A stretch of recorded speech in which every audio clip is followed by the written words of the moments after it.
Sorry, everyone. Jackie's computer decided to do an update. And just as we started getting on here, um, give us just a couple more seconds and we should be able to move forward. Sounds good.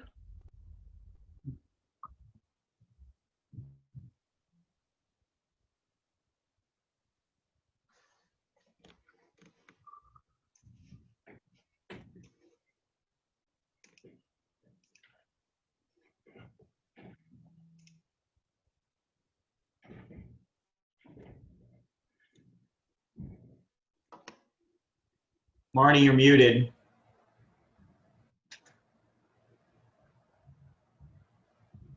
Marnie, you can hold down the space bar and it'll unmute you. Good evening. Try this again. Good evening, everybody. This is the August 26th regular meeting for the city of Colfax.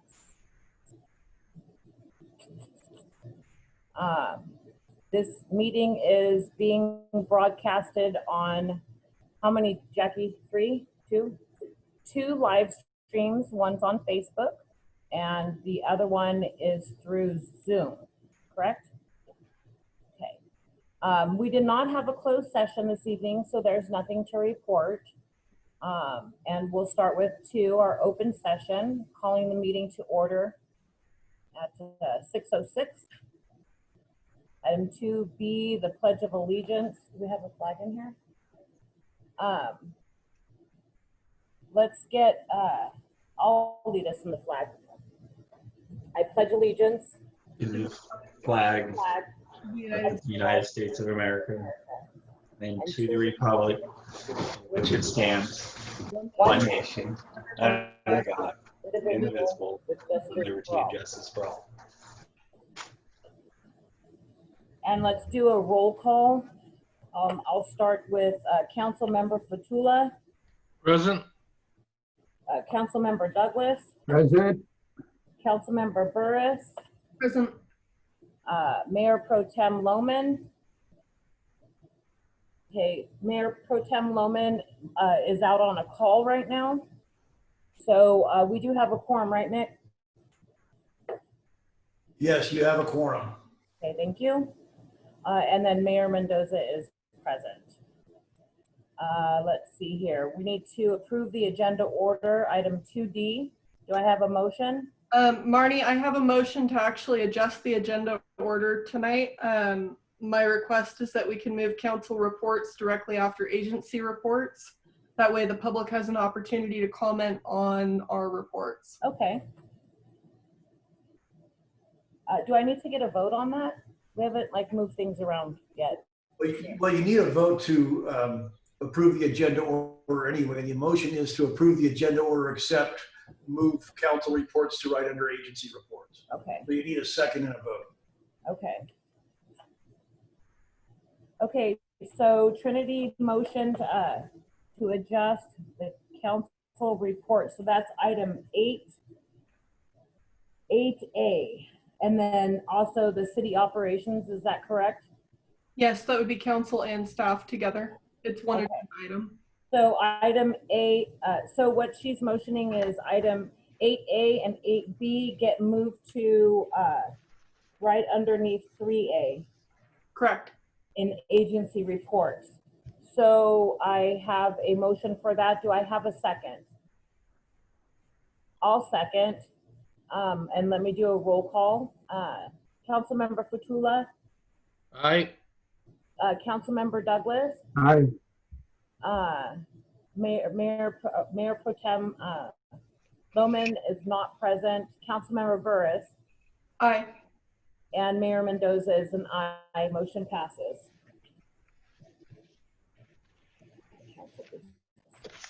Okay, we do have a public hearing tonight.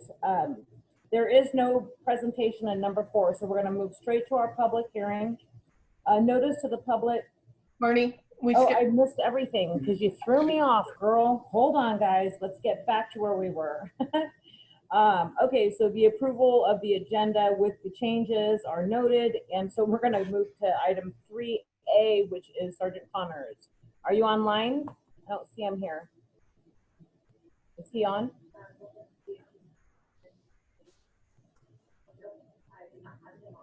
Okay, so it looks like Sergeant Connors is not on the line right now. When he joins us, we'll get him on. So let's go ahead and go to council reports. Madam Mayor, this is Wes. If I may, I just wanted to point out that the last council meeting, staff was requested to try to get CHP representation to come and do an agency report. We did not receive a response. Staff will continue to pursue getting the CHP to come and give their report at the next council meeting. Thank you. And thank you for reaching out, Jackie, to the CHP. Trinity, you asked for this to be changed. Do you want to start first and then I'll move to the other council members? Sure. Okay, start with your report. All right, so for agency reports for myself, we did have a PCTPA meeting this morning. Not a whole lot that I need to report on back to Colfax. You know, we are gonna continue to look at our funding strategy for the upcoming year. You know, we're looking at a possible 20% reduction in our overall spending just because of the impacts of COVID. And then the other two things that I did have to report on are actually items I'm going to be bringing up in the good of the order, but I did want to report on them earlier in the meeting to make sure everybody is aware. I do intend to introduce the concept of a smoking ordinance for Main Street. And the purpose of this ordinance that I'm proposing would be for the purpose of closing up some loopholes and clarifying some language that people don't currently understand or it may have been misdefined. So that way, you know, we can have a rule that is consistently applied, you know, to all of our citizens and not selectively picking and choosing who has to enforce what. And then the other thing I intend to bring up later in the meeting is related back to our current marijuana ordinance discussion. So those two items I will bring up during the good of the order. Okay, thank you. Let's go ahead and go to Councilmember Douglas. What do you have to report? Okay, on May 20th, I had a meeting, Sacramento Area Council of Governments, where there's 6 counties and 22 cities, and we're dividing up our budget. And in the past, a lot of the money has gone to widen the road, Route 65, going to Lincoln from Roseville, and we discussed that. And some of the smaller jurisdictions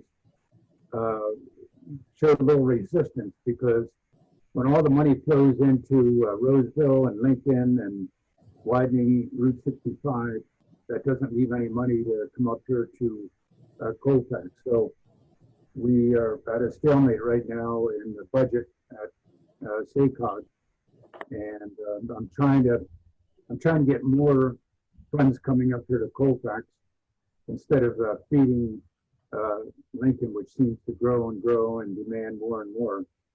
So that was positive in one respect because the smaller jurisdictions are starting to demand more of the pie. Okay, then in Project Go in Roseville, we own Colonial Village in Auburn, and we're doing pretty good there. A lot of people aren't paying their rent, but Colonial Village is one of the best successes in the area, even with this COVID. And then in Pioneer Energy, we are hiring 6 people to work in Rockin, and if anybody's interested, the salaries will be very, very healthy and very attractive. And if anybody wants to call me, we can discuss that in private. But Pioneer Energy is growing, and we have saved in the last few years $17 million. And so someday we're going to decide how to give that money back to the ratepayers. So whereas PG&E keeps the money, we are going to be giving it back to the ratepayers in some manner or form, which will be open to the public to discuss. Those were the three big meetings I went to. Thank you. Thank you, Kim. Councilmember Fatula. Yeah, I just want to give an update on the presentation that I was making to the Placer County Board of Supervisors. We met with Cindy and took her through the presentation about 3 weeks ago.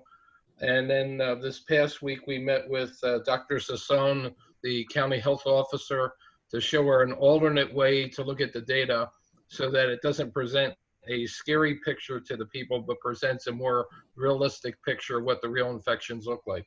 The meeting was about an hour long. There was about a dozen people from her staff there. It was a very well received thing.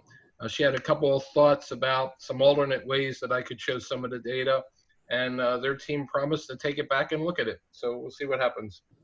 So Joe, Bonnie Gore was on that call too. And when you say we, who are you talking about?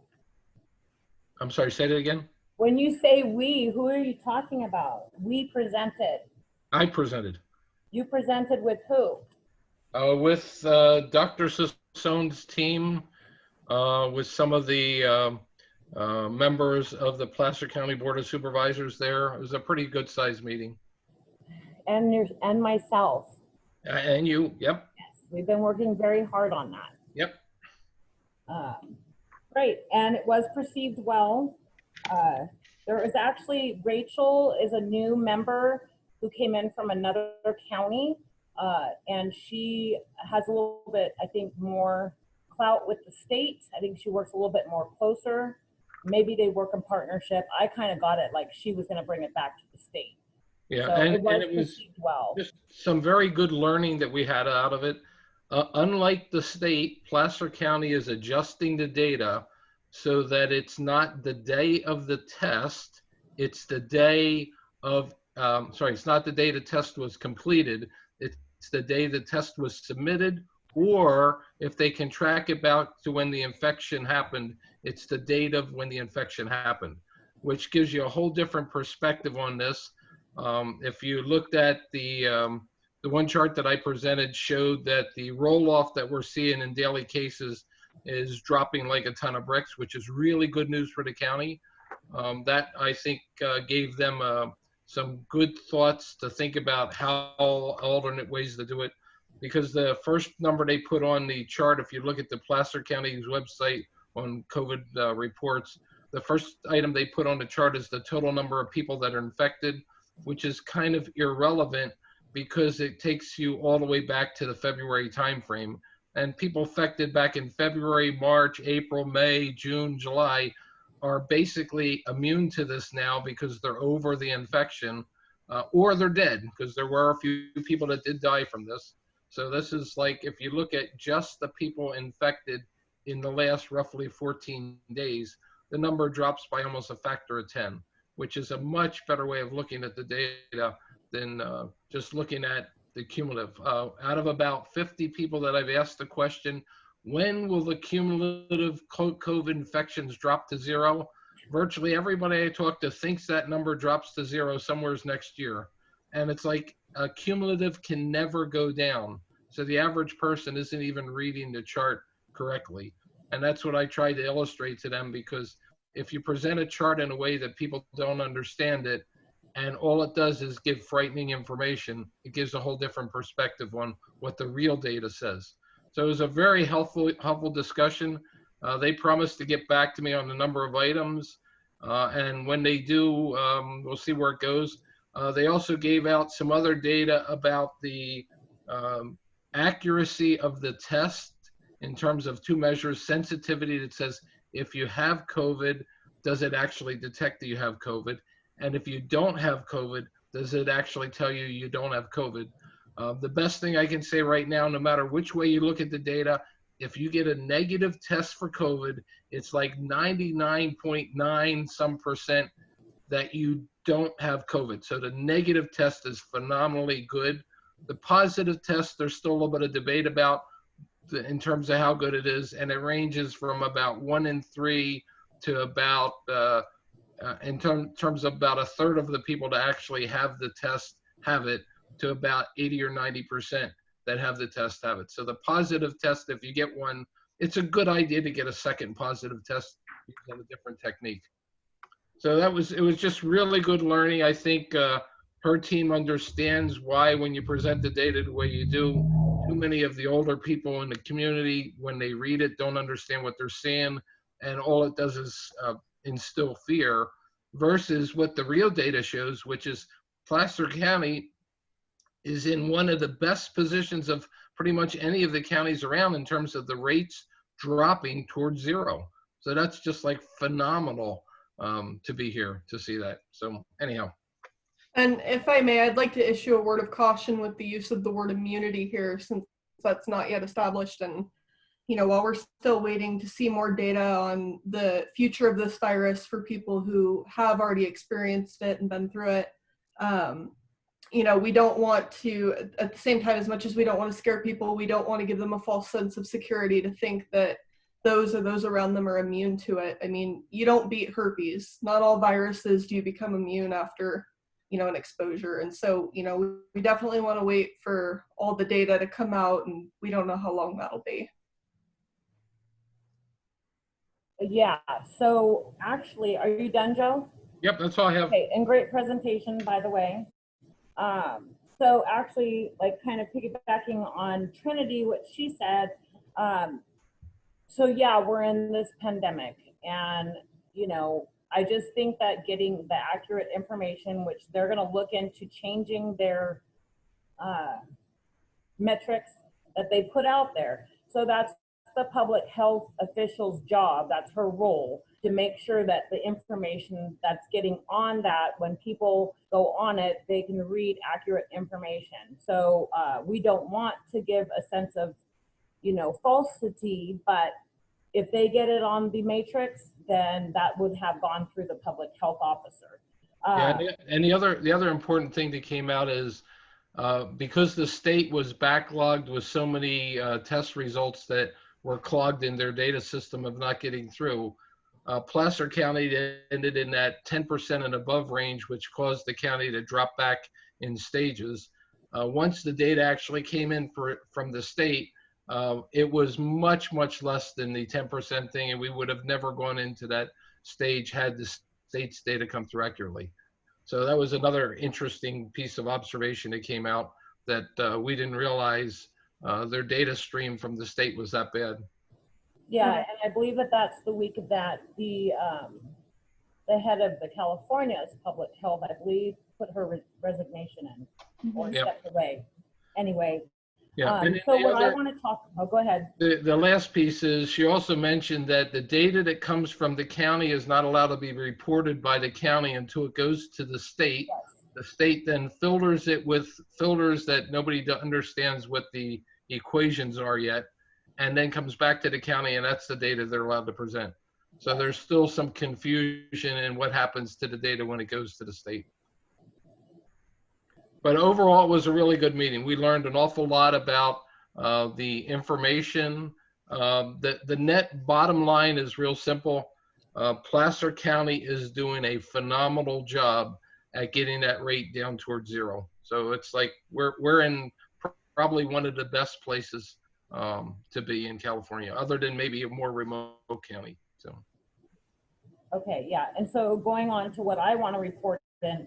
So actually what we have going on in California now is we've got two disasters happening. So we've got the pandemic happening, and we've got these fires that were caused by the lightning strikes, and then maybe some others that had other causes. So California is in a lot of heat right now, and as of the 21st, there was 370 fires going on. I believe it was 7,600 plus lightning strikes that happened over that time period. So there's a few counties that are still being evacuated. I believe it was, which one was it? It was Yolo, Yolo County, that was just evacuated today. Let's see here, what else do I have?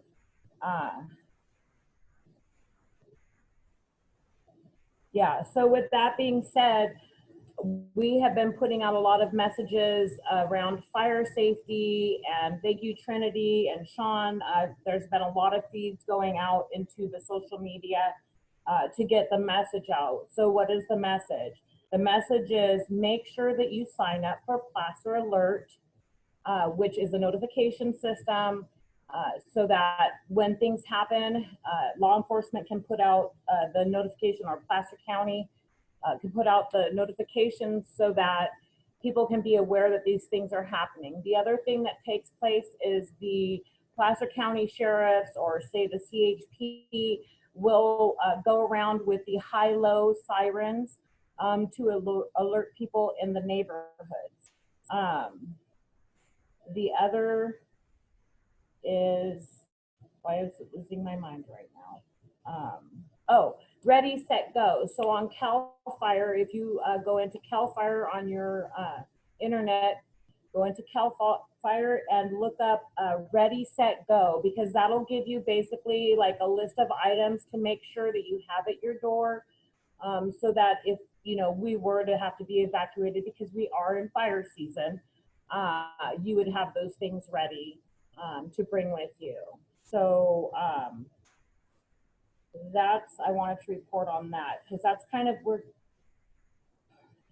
we're in the COVID, but yet what if we have to be evacuated? Well, if we have to be evacuated, the evacuation place is the Gold Country Fairground. So, how does that work?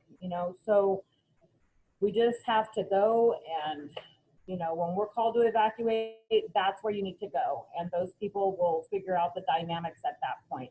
Luckily, we're not in that.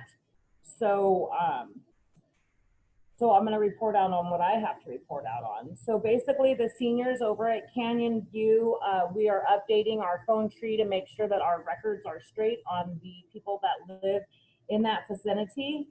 We also went through the fire evacuation information that I just reported on here, and basically we're just revising to make sure that because people move in and out, so we're just checking on our residents, and so that pretty much that area is being updated. And what else do I have? I was on a small business Zoom call with the state treasurer yesterday, where they talked about a lot of ways to try and, for the small businesses to try and get through this crisis and what they can do. And basically the message that we had from the gentleman that made this presentation was basically, how do you navigate and survive, but yet thrive through this pandemic? So it was a really good seminar, and I invited Sally, who is now the president of the chamber. So I'm hoping that she was on that call, but I have my notes for her. And, hopefully the businesses in Colfax know that we're here to help. So if you have questions, call City Hall, call the chamber, because we've really tried to navigate some good grant money, which I believe is coming up in item, which item is that? 5. So 5A, we've got some really good information. This is going to be more so focused on the community and our citizens that live here in the community. So really good resources coming up after our reports. And the other important call that I'm involved in is a elected call that I attend every Friday for our local leaders. So I'm on the national calls, the state calls, and then the local leaders. So this one pertains to Colfax. And so basically what happened is Placer County wants to, well, because we've got these 2 disasters going on right now, right? So we've got the fires going on, and then we've got the pandemic going on. So how do you weigh those 2 things out? we now have people outside eating and doing, you know, those things. How do we take care of the air so that, you know, they don't have to be in that hazardous pollution, basically. So anyway, so Bonnie Gore, she's the chair of Placer County Supervisors, and she and the other mayors pretty much drew up a letter and was asking the state, Gavin Newsom, or I'm sorry, Governor Newsom, you know, if Placer County is safe to put their businesses back inside, because, you know, like really, like how do you weigh that out? You know, you're going to have people outside and they're going to get all the toxins coming in from the fire, or you have it inside and then you're at risk for the pandemic. So anyway, that letter went out. It was literally, I literally had a 2-hour window. So I wasn't able to put my name on that. I wanted my name on that, but because we're a body, we're a whole, all the council people, I would need to get a hold of them, and I can only contact one. So it didn't work out. So I would like to figure out ways that we can address these kinds of situations, because that was something that was really important for Colfax to have their voice in that. So I just want to figure out how to expedite that. Nick, in the future for that, could we just have a member of staff call council to affirm that no council members have a problem with it? I don't think we need to vote. Nick, how do we address something like that? Okay, specifically, you're trying to address what?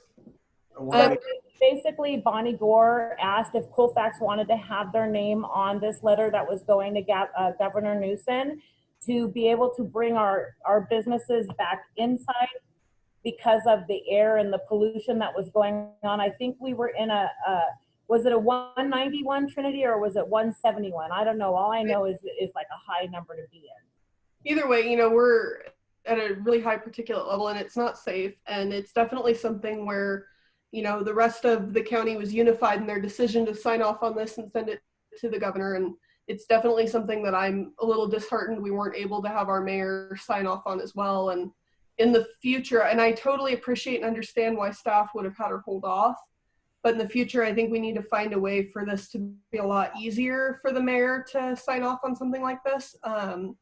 So would it be possible for a staff member to contact the other council members and just get a simple, as long as none of us oppose it, you know, with any spirit, that she can go ahead and sign off on it? If I wanted to be hyper technical, I'd say you got to be careful with that. In this circumstance, certainly the city manager can sign off on a letter like that if he has consensus from the council. Okay, because I know for, you know, there's no way that the other mayors went through the process of pulling together a special meeting and getting a vote before they put their name on it. And so I think we just need to streamline this to make the mayor be able to do their job a little easier. Right. Yeah, because it was literally, did you see how many names were on there? Like, it was basically everybody that's on this Friday call. So it was Lincoln, it was Loomis, it was we were the only ones. Bill. I mean, they were all on this letter, but then Colfax was left in the dark. So I just want to make sure that, you know, as long as the other council members, you know, are okay with it. It was just like literally 2 hours though. So that's why if it was more time, like we would have got it done. But I mean, it was literally like, there was no time. She was just like, text me and then boom, it was like, I have to have this out. Yeah. Yeah, and what can happen, Madam Mayor, what can happen is the manager, the city manager could do whatever he has to do and then send out to the council for its information. This is what I've done, or this is what I'm doing. Okay. That's permissible. Okay, perfect. And with that. Sorry, Mick, this is Wes. I'd like to ask a clarification on earlier you said that if I did the solicitation and notified the council that I would have the authority to sign and then the letter. Is that the case, or is it I could execute the action and then let council know that the mayor signed the letter? If you could provide clarification on that. Either way works, Wes. Yeah, Okay. well, actually, it didn't in this particular letter because it was all the mayors of Placer County that were on this letter. So it wasn't city managers, it was the mayors of Placer County and the, being led by the chair of Placer County, Bonnie Gore. She's the one that was drafting the letter with Daniel down in Auburn, the mayor of Auburn. Perfect. I just the It clarification. wouldn't hurt for the council to have a policy on this, so as it comes up in the future, it can be addressed with, efficiently. Okay, thank you. Is he? Mayor Pro Tem Loman, have you joined us? I have. Sorry, I'm late. I was out on a vehicle accident. Yeah, I seen you go by earlier. Glad you're safe. Yep, everybody's okay. So we're actually, we've changed things up a little bit for the, Trinity asked for the council reports and city reports to be placed under agency reports. So we're actually at item, if it was typed in, it would be item 3B. So we are at your report. So how have you been doing? And Been doing what good. kind of fun stuff have you been doing on the mountain? Because I've seen you've had lots of calls out there on the hiking trail that, Yeah.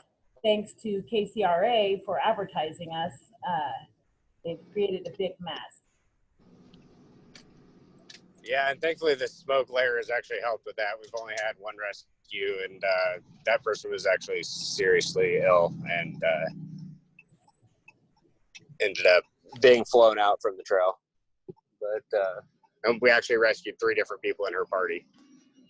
But other than that, we've been pretty quiet. Just we've staffed the volunteer department engine, the brush for one day when they were super low staffed when the Jones fire first started, and fought a couple local fires. We're short 1/3 permanent person, unfortunately, to stay staffed. The city's missed out on a lot of money right now with other engines covering the Cal Fire Station with them on drawdown. So we're going to keep working on staffing levels. We have 1 new person coming out of an academy for us, hopefully first week of September, and then we'll be able to keep an engine staffed here in town at Cal Fire's request. Chief Egan on the call? I'm sorry? Chief Egan on the call? No, he's actually at the Auburn fire. He texted me a little bit ago, and he was planning on participating via phone because his equipment that is issued by Cal Fire will not allow him to do any Zoom. They worked out with him to call in, but unfortunately, like I said, he's down at the Auburn fire. Well, Wes, can you send me an application? I'll apply. Glad to. Yep, we can pick one up at City Hall. Shanna should be able to get you one. Thank you. Yeah, we'll be happy to take your application. That'd be great.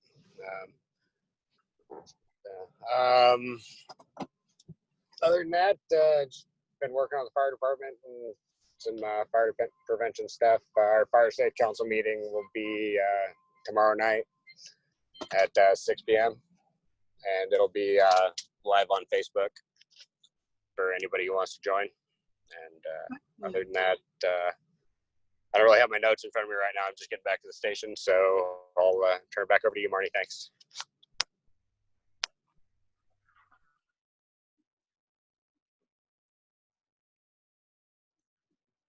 Marnie, you're on mute.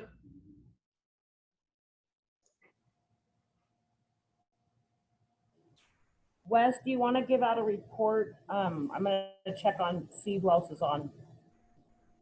Yeah, thank you, Madam Mayor. I just want to report 2 things. First item is the staff is working with SACOG, the Sacramento Area Council of Governments, to apply our $20,000 grant that we have for our rural downtown economic development for a streetscape project for the downtown. The goal is to get the public input, design improvements for the public access and outdoor dining, and other features that make the downtown more inviting. I think I've heard from the majority of council the support to kind of take what has been done on a temporary basis and try to do this on a more grand scale. Many other communities have done this effectively.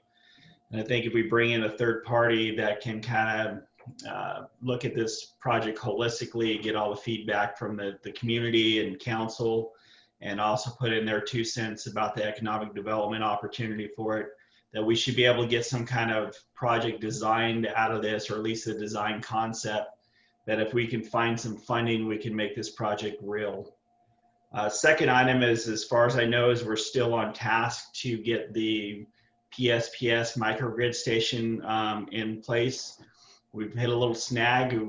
Getting the consent to sublease from UP has been very slow in coming. I know the third week of the month, all the admin for UP is furloughed. So I'm expecting Peter Kinney to get that document back to us ASAP this week, by the end of the week, so we can get PG&E out here starting on the project. Staff we're staying on top of it. We're trying to meet that September 15th deadline to have everything in place. I just wanted to have council or make council and the public aware of it. That's all I got, Madam Mayor. Great. I have a question for you. Sure. Can you explain to us about the difference between, because I know that we have everything like ready as far as the PSPSs and the resources that would be coming here to give power, is it the CRC? The Community Resource Center. So how does that work with the blackouts that were happening last week? Just so that we can get the proper messaging out to the public, because from what I understood, if they needed to, they were to go down to the Auburn Fairgrounds. Is that correct? That's correct. The Auburn Fairgrounds, I believe, has had the cooling center. Staff did lobby to have the library here open for a cooling center, and the county felt that in the past they've opened up cooling centers and they were very underutilized, so they only wanted to open one.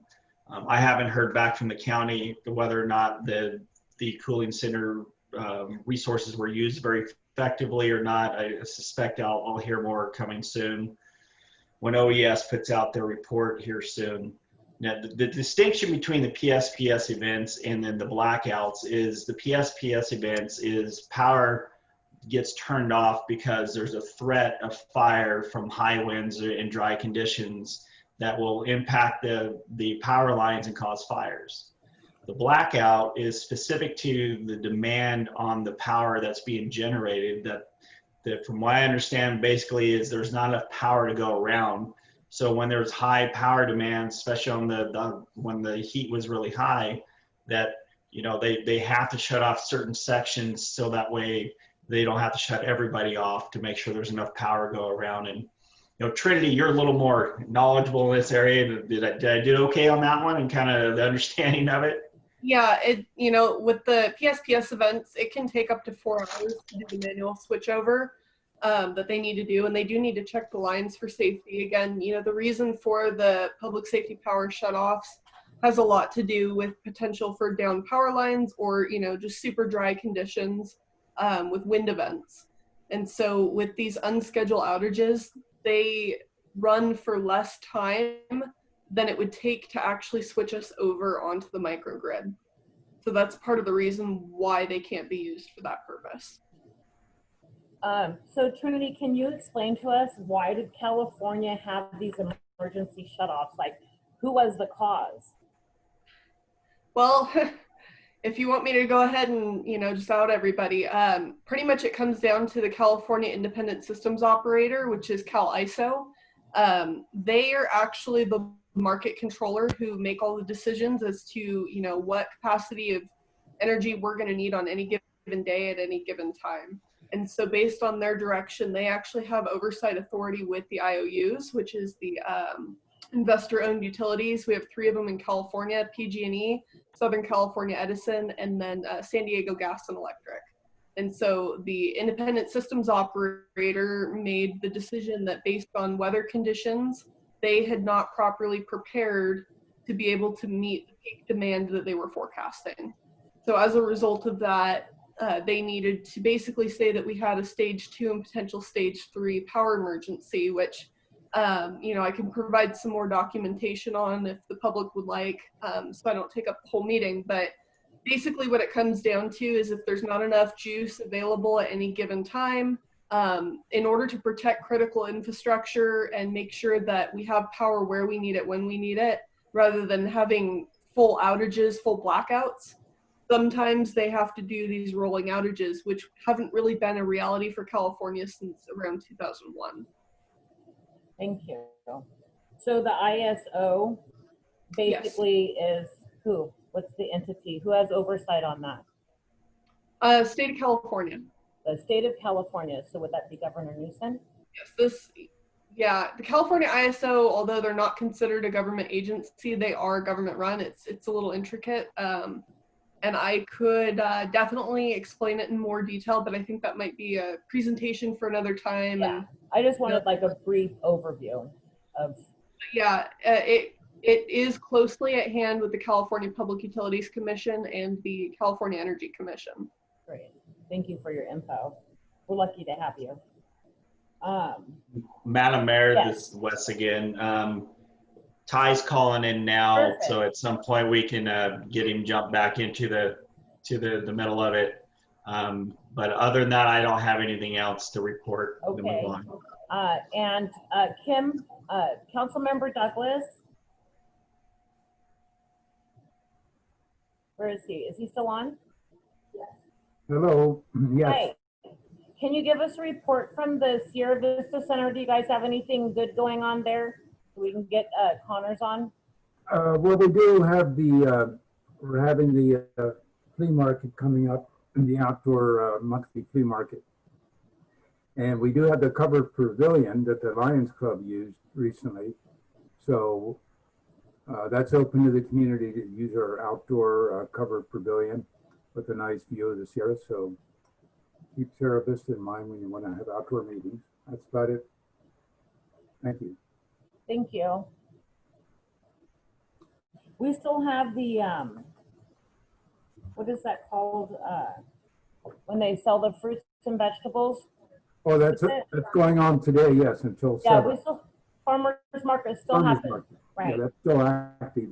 And well that's attended. Like 4 to 7 or something like that, or 2 to 7? Yeah, 4 to 7. You got 14 minutes to get there, but it's well attended. Okay, perfect. Thank you. Looks like Sergeant Connors is on. Is he on? Great. Hi. Yeah. Can you guys hear me? Yes, we can hear you. It's good to hear your voice. Yep. Sorry for being late. Got stuck on a call. So I'll give a quick little report. Thank you. Sure. Yeah, as far as the sheriff's up. I'm sorry. What was that? What was that? Who was that? You didn't see? Anyways, I'll give a quick update. Things are been pretty busy. I do want to, I don't know if Brian Egan, Chief Egan, he's been busy with a lot of the fires, obviously. Recently at Stevens Trail, last Sunday, they had quite a few rescues from Stevens Trail. I got to thank, actually not thank, Channel 3 for doing a piece on Stevens Trail, and it kind of promoted some more extra visitors. Stevens Trail is not a easy trail, and it caused a lot of medical aid rescues there last Sunday. And we've had numerous break-ins of cars that are parked on the side of the road. So it's kept us busy. I was just on a search and rescue in Bar Trail up in Alta the other day. We stayed there pretty late. We had a overdue hiker. So again, the recreational areas are still keeping us real busy as far as keeping on top of things with the extra visitors. I am part of our lieutenant that normally does it. He's away on an incident management team down in Calaveras County, so I've taken over the responsibility for regional mutual aid requests. And we've kind of organizing within our county jurisdiction of sending mutual aid to Lake County and Tuolumne County for the various fires, and also for Nevada County. So we've been sending resources all over the place. So we've been pretty stretched thin. Today we actually had a fire down by Newcastle, above Newcastle between here and Auburn, the city of Auburn. So we actually helped out with that, with some evacuations. So again, it's just crossing our fingers that, things go, in our rural areas, that we don't get the big fire. And Brian Egan has said that, usually historically, we're always around a 6 to 7 year average of having a big fire. We're on year 8. So, again, just always trying to prepare, always trying to be ready, and working close with our cooperators. As far as, the sheriff's office goes, having, our call service still staying pretty about the same. I know recently we had that one fire in town. We got some information from some people that witnessed some stuff, so we have our detectives following up on our arson investigation. And then other than that, I think that's all I got for right now. It's just been real busy. Thank you. Yeah, and I'm glad that you guys are looking into the fire that happened here in Colfax. That's good. And thank you for all that you do. And I know that you're everywhere. So. Recently, and then it's just to give you a quick skate park update. We have worked with the city engineer. That was the next step, is trying to come up with our engineer plans. We actually have got the ball rolling with the city engineer and their group to do some surveying, which will then go to the architectural engineer who does the actual plans. So we actually paid both of those through the skate park funds to get that going. So hopefully we'll be getting engineer plans, sometime in September, and then we'll bring that back to council for them to review. Again, part of the whole engineering plan is to make sure that we're, doing it correctly. Everything is engineered properly as far as drainage and all the concerns that some of the people had up in that location. Yeah, and then I just want to publicly thank you for beefing up the security down at Yankee Gyms, Rollins Lake. We have been inundated with these people coming up. I think that the fires maybe have calmed that down, but the townspeople are pretty upset because there is a lot of garbage being left down there. So people are volunteering to clean up, and it's just really sad. It's sad that people would block people's driveways and not think of, what our norms are up here. So thank you for all that you're doing. I know you're in the middle of all of it. So, and with your EOC work, thank you. You're welcome. Does anyone have any questions? Questions, anybody? Oh, I know that, and I've been keeping apprised of, the incident that occurred downtown. Just kind of letting you guys know where we're at and what follow-up we've been doing. And I know there's been some concerns about, the smoking and other, unwelcomed activity as far as being belligerent in the outdoor seating area. My understanding, after I did, like I told you, I spoke to the owners of that, and it sounds like they did a follow-up on their Facebook or different rules they've been putting out to their patrons, that they're going to be monitoring that and making sure that try and keep that down to basically keep it on top of them for that kind of behavior. And Ty, I mentioned earlier in my report, this is Trinity. Later in tonight's meeting, I'm going to actually be introducing the concept that we can move forward with a smoking ordinance for downtown, just so that you guys have the tools in your pocket, so that when you need the enforcement ability, there's actually a rule to be able to point to that, will give you guys tools to do their job. Okay. And like I said, there are some, specific rules that are enforceable now just because of ABC and actually, California laws as far as smoking in front of bars and stuff like that. So we do have some of that, but when it comes to extending outside that, obviously that would fall into place. But obviously, tools that help,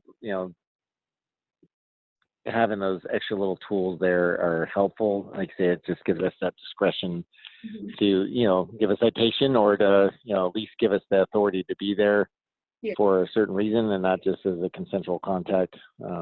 So, I mean, that would Because I know it's hard. Be helpful in There's situations. all these loopholes and, you know, and like you said, you know, having a reason to be there versus it being a consensual contact. So I think us putting, you know, just a very common sense ordinance in place that reemphasizes pretty much what the rules already are, should be, you know, and tie and close the loopholes. I think that'll help everybody have a clearer understanding of what the rules are and what's expected of them and Yeah. what law enforcement. And one suggestion would be, because there's not a lot of, I don't know, I mean, I haven't really looked at a lot of other city ordinances when it comes to stuff.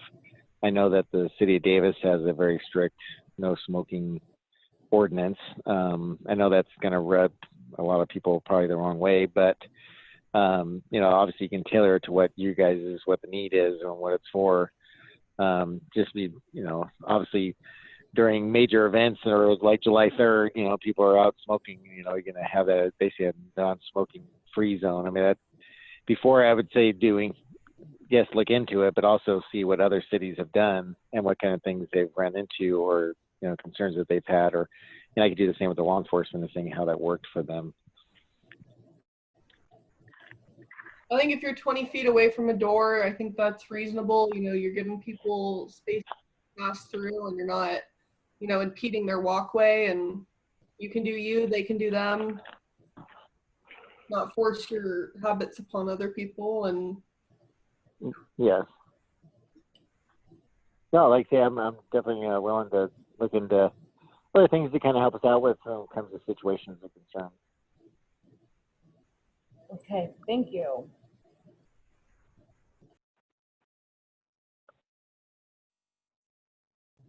Okay, so But end of my report. Thank you. thank you.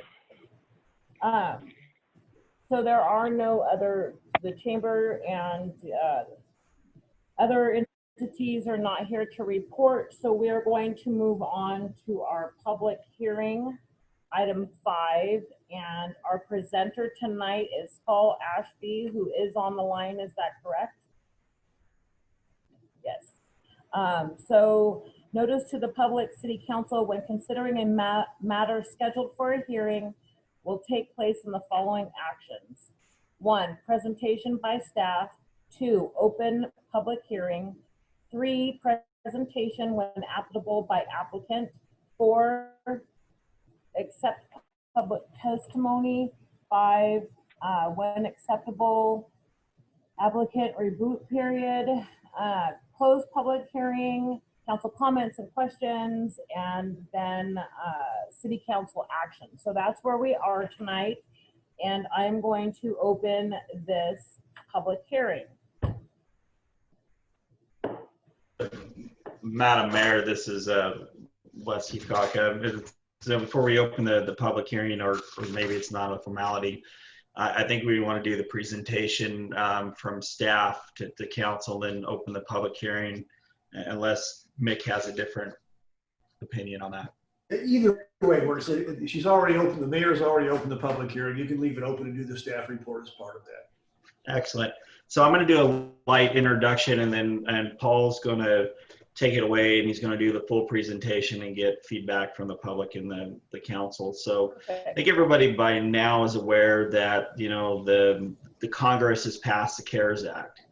And out of that CARES Act, they've put some funding into the CDBG, which is a community development block grant.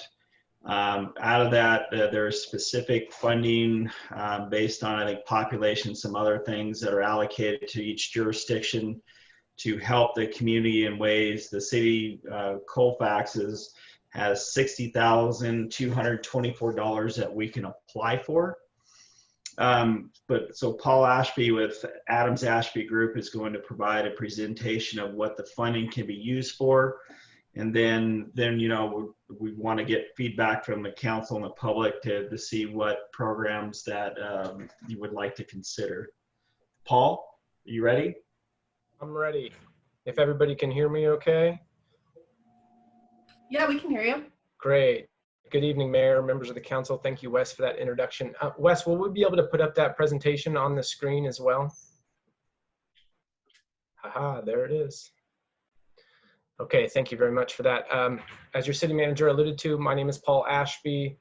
I think you've all had the pleasure of meeting my colleague, Lori Adams. So I'm the Ashby of the Adams-Ashby group. She had a prior engagement tonight, so I'm going to be filling in for her and giving you guys a little bit of background on the CDBG CV1 funding, and then I'd be happy to answer any questions that you might have. Next slide, please. So back in March 27th, you've probably all seen that Congress passed the CARES Act, which is the Coronavirus Aid, Relief, and Economic Securities Act, which funded multiple programs, and one of those was the CDBG program. So you're just now seeing some of these funds start to trickle down from HUD. So HUD passes these down first to HCD, which is the Housing and Community Development Department. And because Colfax is a non-entitlement community, you don't get your direct allocation from HUD due to the size of your population. You compete for these funds. So in this case, it's a little bit different than most years where you actually get scored and submit an application. The state took these funds for CDBG CV and said, you know what, everybody's dealing with the coronavirus, so we're going to, based on really population size, divvy this up across the state. And so that's what they've done. So in Colfax State, as the city manager alluded to, you can receive up to $60,000.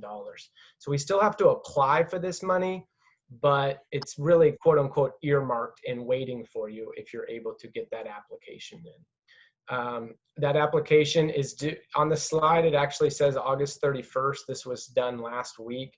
On Monday or Tuesday it was, the state actually just announced that they're going to be extending this application to September 21st of 2020. And that is basically due to the wildfires that are occurring in the state. And many communities that apply for this are dealing with evacuations, and they just don't have the time to get it in. We can do up to 3 activities per application. And once you get a contract from the state, you will have 12 months to expend these dollars. Typically, CDBG allows for 36 months, and due to the coronavirus, they're trying to get these out extremely fast. All other really applicable regulations of CDBG still apply to these funds. The biggest difference here is that any activity must be related to the prevention or response to COVID-19. There has to be a tie back to that. Next slide, please.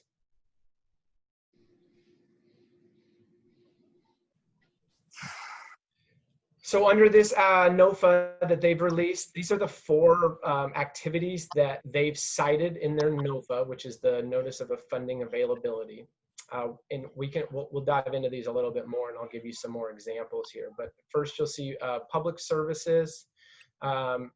Number 2 and number 3 are public facilities, either improvements or acquisitions. This is much more on a large scale type of project here, but you're talking about actually acquiring a building or retrofitting some sort of building to allow for testing or for people sheltering in place, expanded hospital use, etc. It's a pretty large scale project, so it probably won't be in the cards for the city just based on the funded amount. And then number 4 there, you're going to see is economic development. And this is more of a program where you're doing small business loans / grants to businesses that possibly could qualify for these jobs, with the retention being on job creation / job retention in the community. Next slide, please.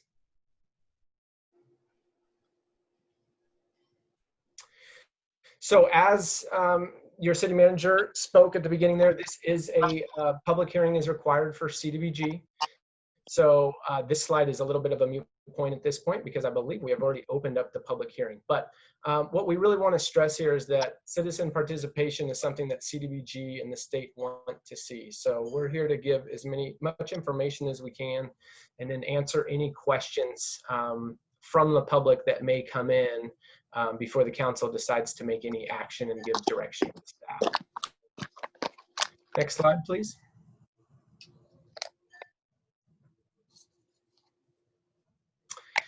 So a little bit here on potential activities that you can do with this money. The first one, public services. So this is where you actually provide some type of service directly to an eligible applicant. Some of the examples here that we've listed are a Meals on Wheels program. For instance, if you have more seniors that are sheltering in place, not able to get their food, you could be expanding a service to serve them better. School tutoring program. And then we've also listed subsistence payments, which happens to be what staff is recommending at this time. Subsistence payments is basically a rental relief program. So CDBG doesn't allow for direct income payments to people, but you are able to do what they call subsistence payments, which is up to 90 days of covering rent / mortgage / utilities for anyone that qualifies, low income, and has a direct impact from COVID-19. The number 2 and number 3 here, again, we see public facilities. We can do improvements, we can do rehab, we can do acquisition. Again, this is going to be a much larger scale project, but we at least wanted to give you all the information there. So you'll see healthcare clinic support, additional space for screening, as well as possibly purchasing a property and doing a new building for treatment of folks recovering from COVID-19. And then number 4, we have business assistance, financial and technical assistance, as well as the micro enterprise. These are both pretty similar programs. Micro enterprise focusing on businesses with 5 employees or less. But again, we're looking at doing some sort of loan or grant program where you're assisting folks with working capital to make sure that they stay in business and keep those jobs in your city. Next slide, please.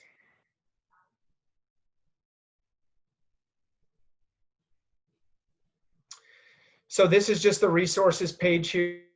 I believe this presentation was included in the council members' packets. Here's the links for anybody in the public that's following along as well. This will take you to that notice of funding availability, as well as the amendment that shows how much is available for each jurisdiction in California, and it shows you there what the city of Colfax is eligible for. Next slide, please. So here, again, you've already opened the public hearing, so I'm going to turn this back over to you, Madam Mayor, and take any comments that you would like to. I'm going to be obviously on the call here, and I'd be happy to answer any questions. We can review those together in an open public format, and then you can come back, close that public meeting, and then I believe your city manager will be asking for a recommendation at that time. Great. Thank you for your presentation. So do I have, I guess I should open public comment first. You've already opened the public hearing, Madam. I did. Okay, great. So you can't. Did we get any public comment in?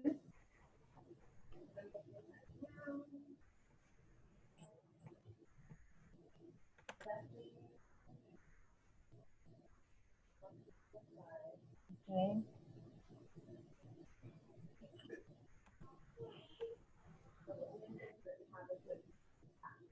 Okay, so let's start with Mayor Pro Tem Lohman. Do you have any questions or anything that you want to add to this discussion? Madam Mayor, before you go to council, it would be appropriate to close the public hearing. Oh, okay. Public hearing is closed at 7:07.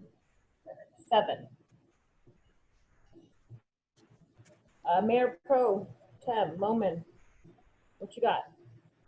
I just had one question. So it looks like this is this funding is specifically going to be for either hospital updates or testing location, or be earmarked for businesses, correct? Those 3 would be eligible, as well as the first category there that we mentioned, which was public services, where I mentioned the rental assistance program, Meals on Wheels. We've seen job training. We've seen childcare licensing programs. We've seen all sorts of things that people have come up with in their community. Okay, great. Thanks. That was it. Councilmember Burris. Sorry, I'm trying to switch over to another device. I'll do that in a minute, though. Do you want me to come back to you? Yeah, that would be great, please. Okay. Councilmember Douglas. I'm not sure this is the right place, but I would like to see the sewer bill, some money go to help pay for the sewer bills. If I'm on the right section, or is that for another section? Where the citizens get help with their sewer bills. Okay. Is that So in with- 1 or 2? So within this program, included in rental assistance, you can also include utilities. And that's been confirmed with the state because I know that there's you're paying your own water and sewer enterprise fund with these monies. But that is eligible underneath this program. Again, no more than 90 days, and it's obviously never made directly to the applicant / beneficiary. The funds go directly to either go to the enterprise fund or to the landlord, whoever that may be. Great. Paul, this is Wes. Just for clarification, if we go this direction, do we have to allow all of the uses, the utility bills, the rent and everything, or can you isolate it down to just one utility bill? Sure, you can isolate it to your program needs. So you're going to apply underneath subsistence payments, which is 05Q is their matrix code. Depending on how you want to do it, you can decide which bills, or I have some communities that only do rent, or some that only do water and sewer. The city gets to make that decision on how you want to spend that money and what that cap looks like as well, how much, a maximum. Obviously, when you see your dollar amount, it can go fast when you start covering rent and mortgages, as you can imagine. Thank you. I'm back on now, Marnie. Okay, great. Let's go to you, Trinity. Okay, great. Councilmember Burris. So there's a couple things I'd like to see. One, the sewer bill forgiveness is pretty key for me. And two, I think it's really important, especially given the circumstances we're in with the state with unemployment and EDD not kicking in. I think it's really prudent for us to probably consider, looking at offsetting other utility bills or any other, necessary expenses, basically any necessities that people are really struggling to cover, through this unemployment. And one of the issues and some of the feedback that I've heard from the public is the fact that the small business loans that have been made available, the cap, the minimum amount that you have to have made in the last 12 months for some of these businesses, especially if they were newer, it's still pretty high. And so there's sort of this gap where small businesses are really struggling to be able to qualify for certain types of assistance. So anything that we could do there to help kind of close that gap. But, at the end of the day, we just want to make sure that the people in the town that absolutely need the assistance the most are getting it. And I think living necessities are of the utmost importance. So utility bills and food and stuff like that. Okay. And rent. Okay. Where are we at? Councilmember Sakula, what are your thoughts? And do you have any questions, Paul? Yeah, at first, just so everybody realizes, the maximum was like $65,000. So there's not a lot of money there that's going to help a lot. So I think if we focus this on one of the areas, that might give us the best leverage for trying to help the most number of people. So I think like what Kim was saying about the sewer bill and Trinity mentioned about the sewer bill, I think that's a good focus item. Is that your input? Any questions? Yep. And Marnie, if it's all right with you too, I think if we look at sewer bill forgiveness, I think that's one of the sorest spots specific to Colfax. And I think it is one of those things, like Joe mentioned, that's going to help the largest number of people. And if we're looking at trying to help our businesses, especially with them not being able to operate inside and being shut down and brought back again, even if they're shut down, they still have to pay their sewer bill every month. And that's inexplicably painful. And so, sewer bill forgiveness could go a long way to making it survivable. Yeah, I agree. And I'm really heavy into wanting to help. Like I wrote out on the chat, I want to be able to help with rental assistance, but I think because it's, what is it, 60,000? 65,000, it's just like, how many people do we have out there that need rental assistance? You know, I think that if, as a whole, if we did the citizens and the businesses, we're going to get more for our buck if we do the sewer forgiveness program. So I'm in, you know,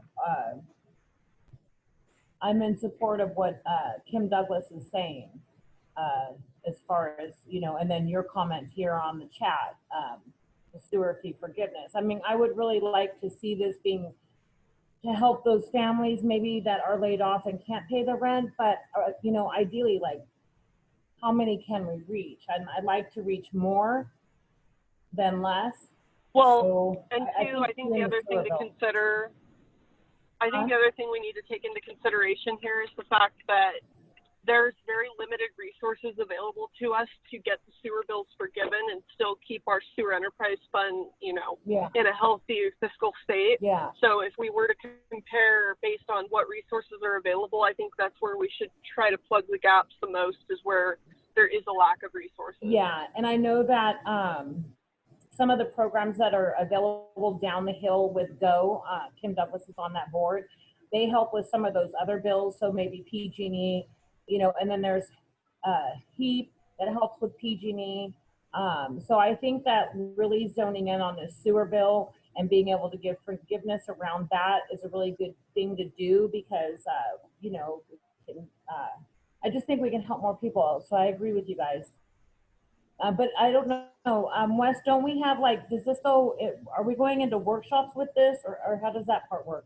No, we're not, but I would like Paul to kind of discuss a little more, particularly if we do this and we focus it on the sewer bill and we include the businesses in there. Does the threshold for income level and the showing of the hardship still qualify for the business as well too? So those are both good questions. So, and I kind of want to address some of these comments too from everybody here on the council. They've all been good. So first and foremost, the businesses would need to be separated actually from the households. If you're running this as a sewer, we're going to call it relief assistance, you would be having applicants actually apply to you, households, not businesses, applying for these funds. So it wouldn't be a straight across loan forgiveness across the board. I don't want to say that. So there would be some level of application of somebody qualifying for these funds. And by that, they need to meet income qualifications, which is 80% below the median county income, as well as showing a COVID-19 impact, which always has to tie back to that. So there will be an administrative portion to that of processing the applications and how many that you're able to do and get through. But again, just want to reiterate, that's going to be on an application basis, not just across the board for citywide activities. And then Wes, can you, I know you asked one more question and that totally slipped my mind. Can you tell me now again? Well, specifically, it just, you know, you can't mold the two together, because the business relief is more on the kind of the business loan piece, correct? Correct. It's separate outside. So if we go this direction, the funding would be committed to the residents only at this point. Correct. You're correct. You're talking about it's just kind of comparing apples and oranges, because you're right. Economic development, you get into job retention. That's the national objective that you meet. When you're talking about doing it to the household, you can meet it by low, moderate income. So it's two different programs that you're kind of hinting at here, I guess is a good way of looking at it. And just to clarify, I know that it's two separate programs, but they're both possible. Is that correct? Because we have up to 3 we're allowed to implement. There is up to 3 activities that you can do, correct? So you can have a subsistence payment program, as well as some piece of economic development. The question would be is whether or not doing only sewer bills would qualify underneath that economic development portion. Typically, you see that given for working capital. It's obviously involved in paying rent and keeping overhead. It's typically tied to job retention. So that may be That may be a better question to get some clarity from the state on, because you're talking about, I don't want to write off a sewer bill as not being a very nominal amount, but in relation to making payroll and keeping somebody on staff, I don't know how the state will feel about that compared to a household where you see that direct expense coming out. So with that, I mean, there is very few funding, the little funding that's available for this. I mean, we do multiple programs, or probably from staff's perspective, probably will not be very effective in achieving anything with the funding if we split it up in different programs. I just wanted to share that with you. And Trinity, I think I cut you off, and I apologize. Go ahead. Oh, no, you didn't. You're good.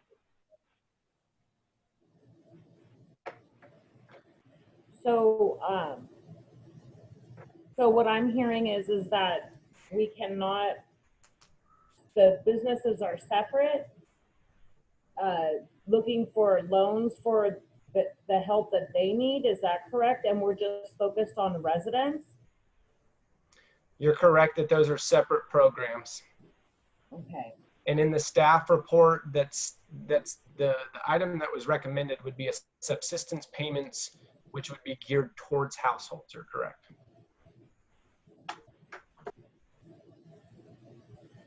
So how would we, how would this work, Wes? I mean, do we even know a gauge of what people are out there, the residents that are hurting? I mean, and this has to be COVID related. So these people that are getting the help actually have to be COVID laid off. So if you're on unemployment, your unemployment papers have to say, due to COVID, we're laying you off. Is that correct? Probably would not get a EDD letter that stated that. But yes, you need some. Yeah, you need some sort of letter from your employer that basically stated you've been laid off, Yeah, that it's due or to the business is closed. Correct, due to COVID. Yeah, So due to something. COVID. So You're right. It's not like anybody can get this assistance. Nope. There's certain criteria that you have to meet in order to apply, whether it's the sewer versus the rental. You know, they basically have to apply to the city to get these services. You're correct. There's two. You have to meet income eligibility, plus the extra step with this money is a COVID-19 impact. There has to be a direct tie with these dollars. Okay. So how does that work with verification? Is there a requirement that they verify the COVID impact? Because when we're talking about, you know, cell phone businesses and things like that, it gets a little trickier to verify. And with EDD, they didn't actually require verification, especially with, you know, like children in schools, for example, not being able to put your child in daycare. You know, a lot of people had to leave work for that reason, and that's something that's very difficult to, I guess, back up on paper per se, but it's definitely, you'd be hard pressed to question it. It's a great question, and you cut off right at the end there. I got a little garbled, so I couldn't quite hear it, but I'll try to address that. HUD and HCD have both had numerous calls over the last couple months because they're trying to figure this out. They basically came up with a new program within CDBG. What we're hearing is that you need to document it as best as possible. So can I sit here and give you every example? Probably not. But I have asked the question of, what about a parent that has to stay home with their child now and their hours have been cut and they have to do distance learning? I've been told that is acceptable. Yeah, that is acceptable. Actually. If you've lost your job, yeah. Obviously do a business closing, or if your hours have been cut or you're taking hours cut. I think the key really is just being able to show some sort of documentation that you can stand back on and say, no, we have the proof. And at some point, just like when you do income self-certifications with folks, you have to take, at some point you're taking their word for it and they're signing it and giving you some sort of documentation where the city has at least done their due diligence to meet those regulations. So, Madam Mayor, to your point, I think from what I'm hearing from council, the majority, and of course, obviously, we'll wait for the ultimate, is that focuses on the primary on the residents and the sewer bills. Originally, when we were talking about this and we were looking at the paying the rent and other things, staff is looking to recommend a $1,500 a month cap per recipient. With our sewer bills, we know they're around about $135 a month. So you'd probably be, if we're limited to that, that would be the cap for that program per individual per month for the 90 days. Yeah, so I mean, can we look at that? Because I still like the idea of being able to help some of these people that maybe they're behind in their rent. You know, how are they going to catch themselves up? They're going to end up homeless. They get evicted once that. Oh, this is I so think, frustrating. This yeah. is so frustrating. I don't know if it was a mandate that he put out or what, but you know, pretty much people can't get evicted now. So you can't get evicted now, but they haven't paid their rent. So how does that work for them 60 days later? Like, that's not their fault that they were laid off, you know? So how does that work when they're buried 60 days in their rent or 90 days in their rent? I know that it's capped out at 1,500, but you know, I want to know how many families are out there or how many people are out there that can't pay their rent. We don't even know this. So I want it to go on the sewer, but at the same time, how do we know what people are at risk of losing their housing and then they're going to end up homeless on our streets? I'm just saying. Right, and Marty, I'd like to just add a point to back up what you're saying too. Thank If we're not including the businesses anymore in this conversation, it really changes the frame of the sewer conversation to me, because we have such a large renting population here in Colfax that even if we forgave the sewer bill for the residents, that doesn't necessarily help the residents here, because we're just helping their landlords. Yeah. So, and I'm not saying that it's not important to help the property owners.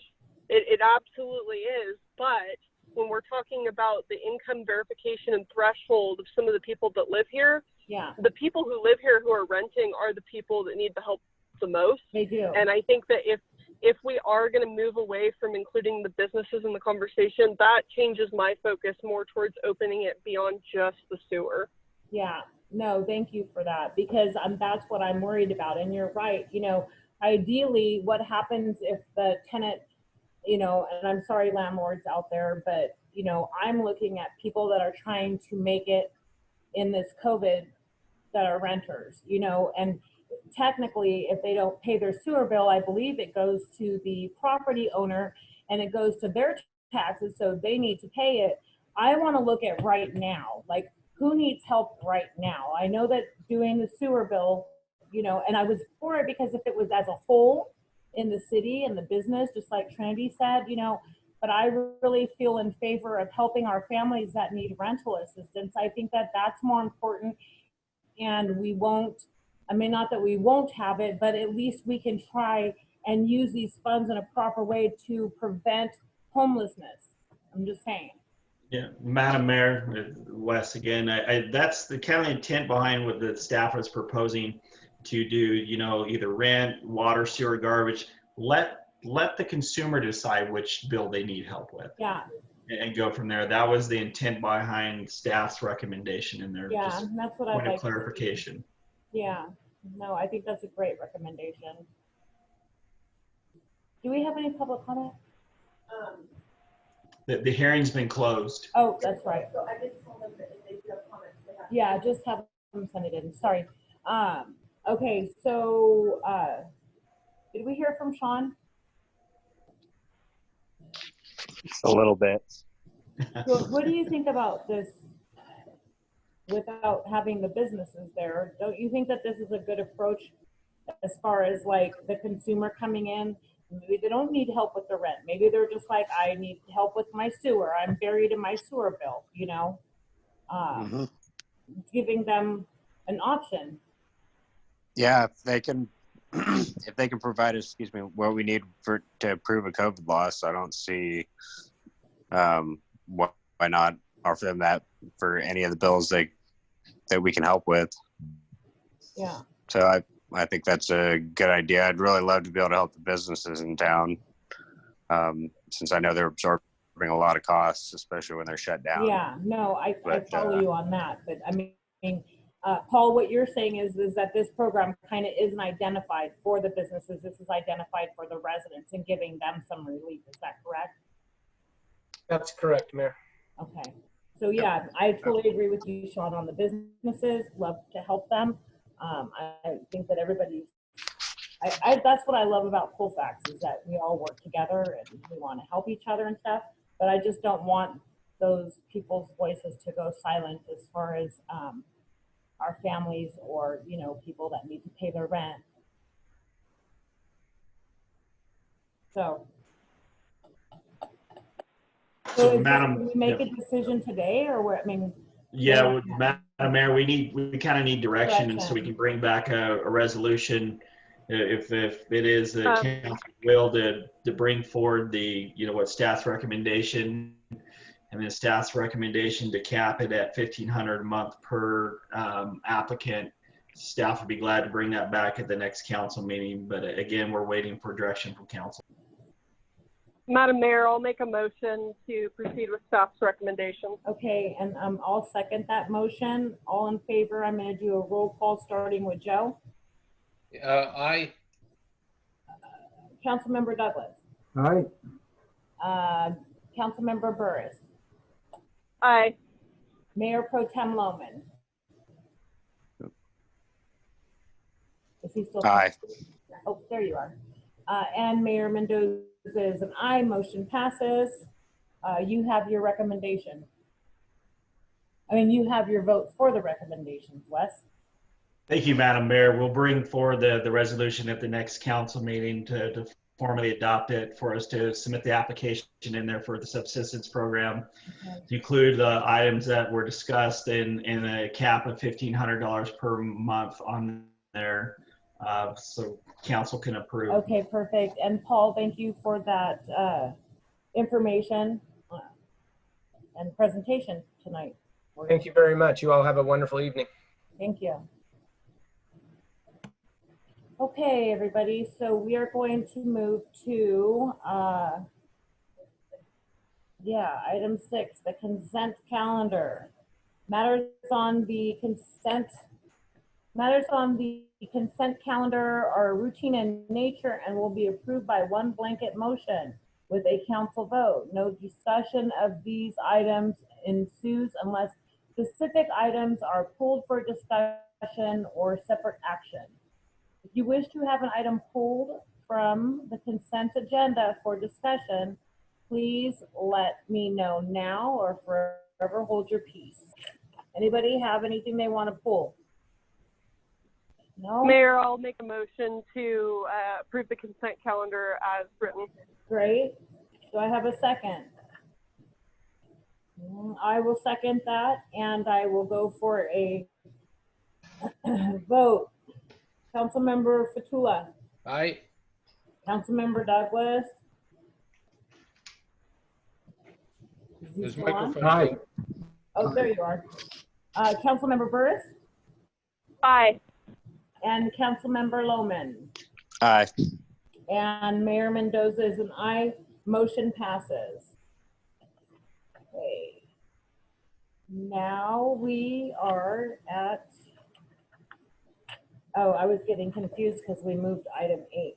So let me cross that off my, yeah. So we are on number 7, item 7, which is public comment. Do we have any public comment, Jackie, or anybody that wrote in?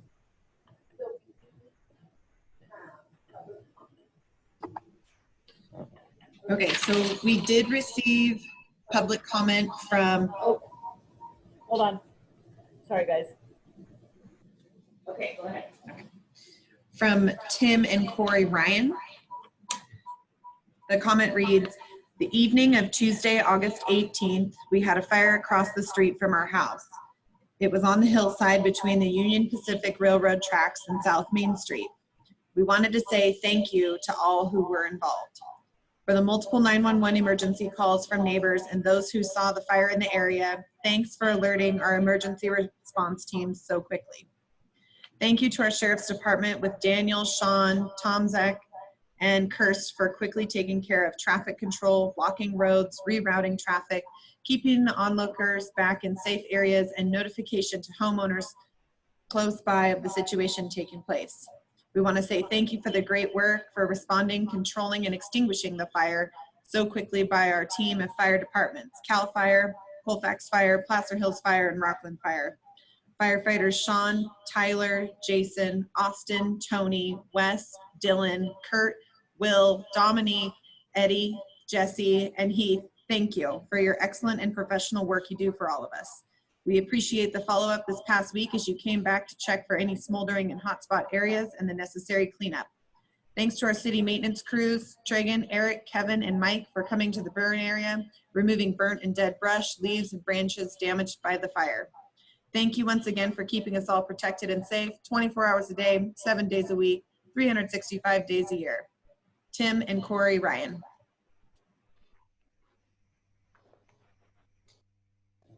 Thanks, Tim and Corey, for your comments and giving all our firefighters a thumbs up.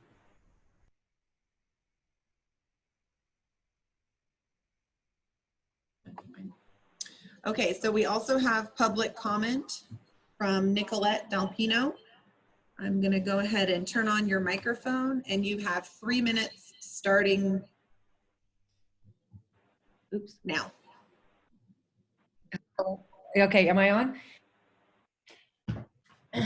Hopefully you can hear Yes, me. you're on, Nicolette. Go ahead. So I am here to address the issue of smoking on Main Street. Okay, great. Thank you. Okay, so smoking on Main Street, and I think it should be banned.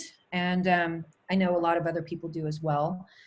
I propose banning it in front of all public buildings on our main street and designating actual smoking areas, because I realize that people do want to smoke, but I have a huge problem with it on the actual main street because we all have to breathe it. There's a problem with it during this pandemic as well as during fire season, which it is right now.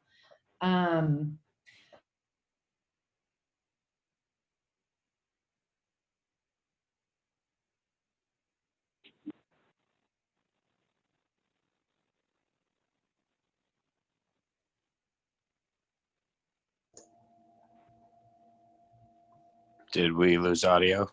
Yeah, I think she got disconnected. We'll try and see if we get her back. Yeah, do we have another public comment?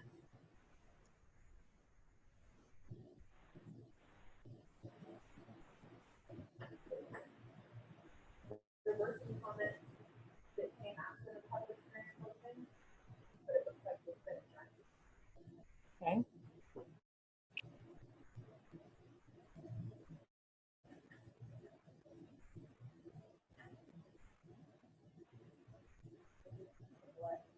Yeah, I don't know if Nicolette is on Facebook right now. We are waiting for you to call back in. Okay, we've got her back online. We're gonna tap her into the live feeds. Okay, Nicolette, we're gonna go ahead and let you provide your public comment now. Oh my God, okay. So, all right. So throughout your meeting, you guys have addressed the issue of public smoking. So I'm going to continue to address it. And I think that it should be banned. And I know a lot of other people do as well. I propose banning it in front of all public buildings on Main Street and posting a designated smoking area somewhere that is not on Main Street. Maybe across the street. I don't know. That's up to you. This issue is one of public health as well as good business practice. I think more families and children will be able to enjoy our downtown area without being subjected to secondhand smoke. The secondhand smoke right now especially is very bad because we have a pandemic. So people are blowing it and potentially blowing virus particles around as well. Well, actually, also, it's bad for everyone with the fires going on. The air quality is horrible. So I would like to propose that the city create an ordinance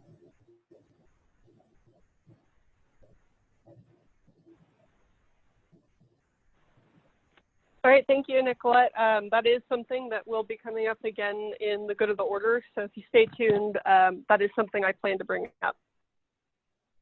Thanks, Nicolette.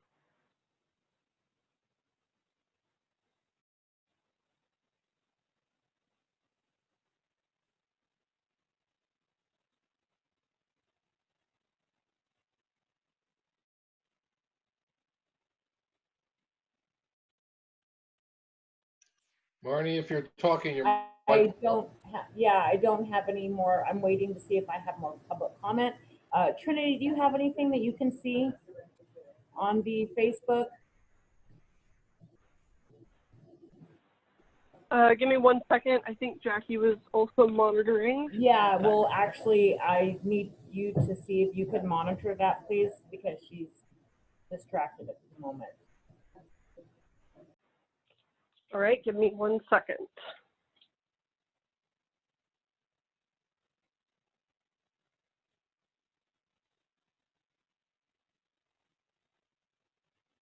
All right, Madam Mayor, we do have some.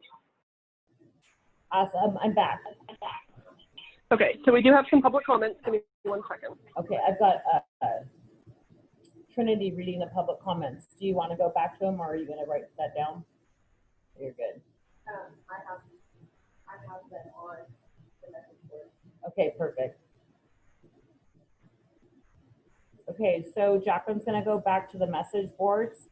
Thank you, Trinity. Okay.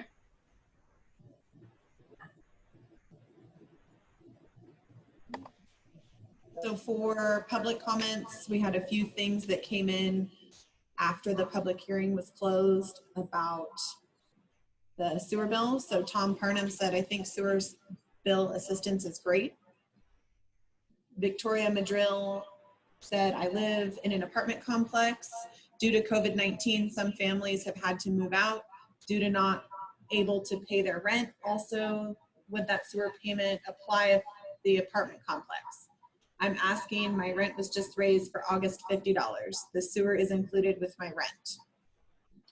Sharon Connors also commented, I'm late on coming in on this item. Can you apply through the Placer County website? Who made the comment about the apartments?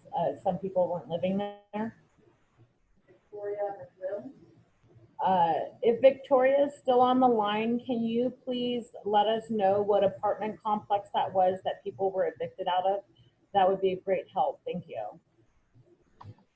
We also have some comments that came in through the chat.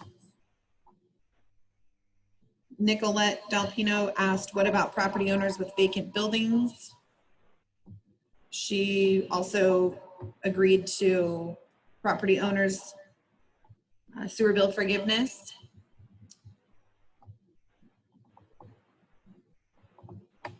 And that's all that I have. Thank you, Jacqueline. Okay, so seeing all.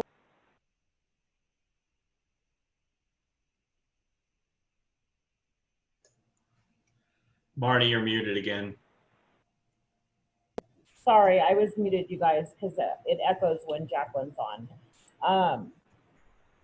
Public comment has been addressed, so we are going to move to item 9A.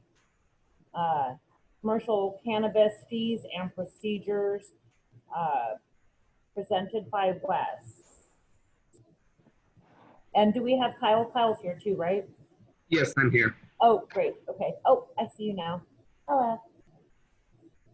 Thank you, Madam Mayor. Just a light introduction to kind of where we stand today. I want to give credit, especially to Kyle Tankard with SEI Consulting and our city attorney, Mick Cabral, for their hard work and kind of where we've gotten today.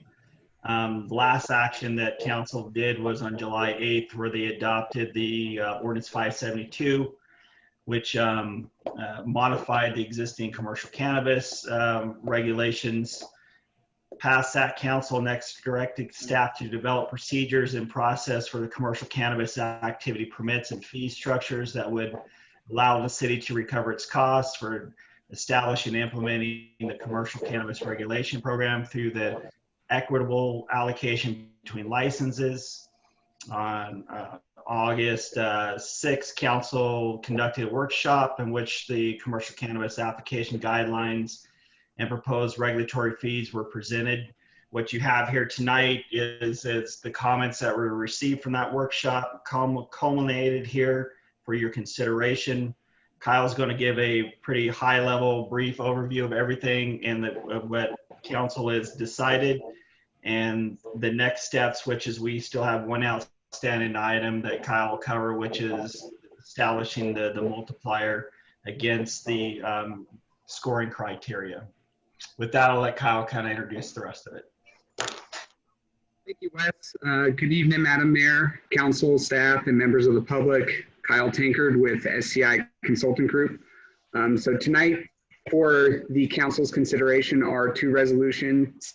One which approves the commercial cannabis business permit application procedures, and the other which establishes and adopts the fees to recover the cost of processing applications for commercial cannabis business permits, the annual regulation of commercial cannabis businesses, and also recovering the costs associated with establishing and implementing the commercial cannabis regulation program. So next slide, please. On tonight's agenda for my presentation, I will first provide an overview of the application and procedure guidelines. Next, I will go over the proposed cannabis regulatory fees. And lastly, I will discuss the council multiplier for the application scoring that will be established by council tonight. So I do want to point out that council had several changes resulting from the August 6th workshop to the various application and procedure guideline documents, as well as the cannabis fees. Those changes have been incorporated in the revised documents, and they are listed in the staff report in your agenda packet tonight. So next slide. So just to kind of go over this in high level, the application process to operate a commercial cannabis business will open on September 25th, 2020. Applicants will have 60 days to prepare and submit their applications to the city. The initial deadline for submitting applications will close on November 24th, 2020. And after this date, the city will no longer accept any new applications.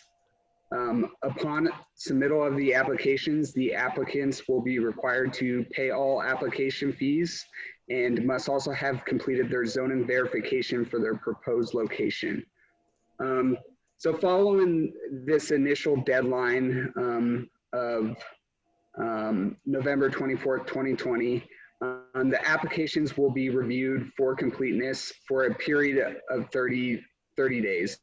And during this time, if an application is deemed incomplete by the city or us, the consultant, the applicant will be notified of the missing information from their application, and that applicant will have an opportunity to submit any missing information. All information must be submitted to the city by the final deadline, which is 30 days from November 24th, so that makes it December 24th. Next slide, please. So the application review and selection process is broken down into 4 phases. So we have phase 1, the completeness review and determination of eligibility. Phase 2, third-party review and scoring. Phase 3, city manager's recommendations and city council's final approval. And phase 4, city permits for the commercial cannabis business. I'll go over each of these phases in more detail on the coming slides. So next slide, please. So during phase 1 of the review, city staff and the consultant will review the applications for completeness. As I previously mentioned, after that initial submittal deadline of November 24th, there'll be this 30-day completeness review period to give those applicants an opportunity to submit any information.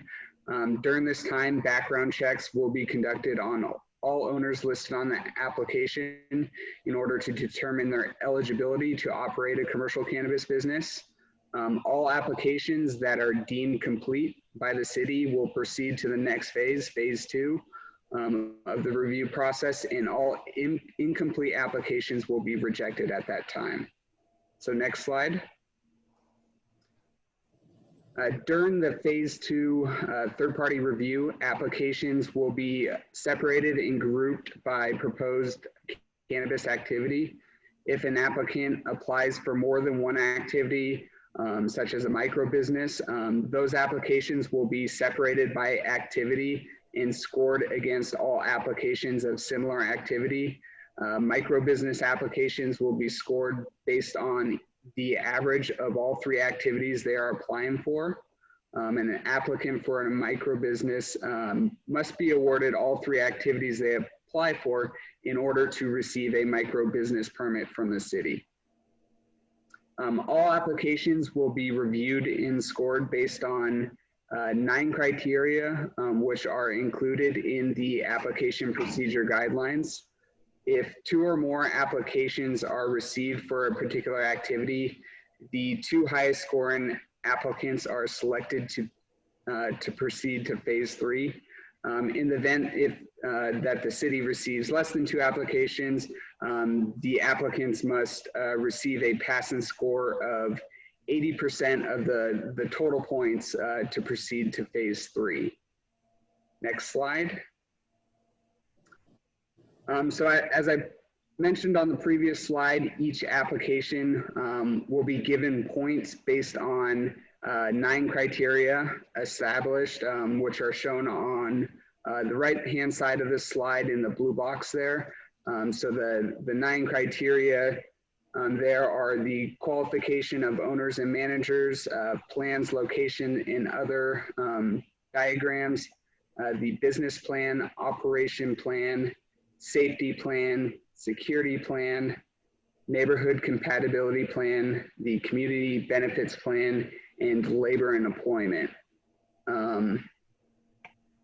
So each of the sub-criteria for the 9 categories there on the right will be scored on a 0 to 5 point range for a maximum of 240 points.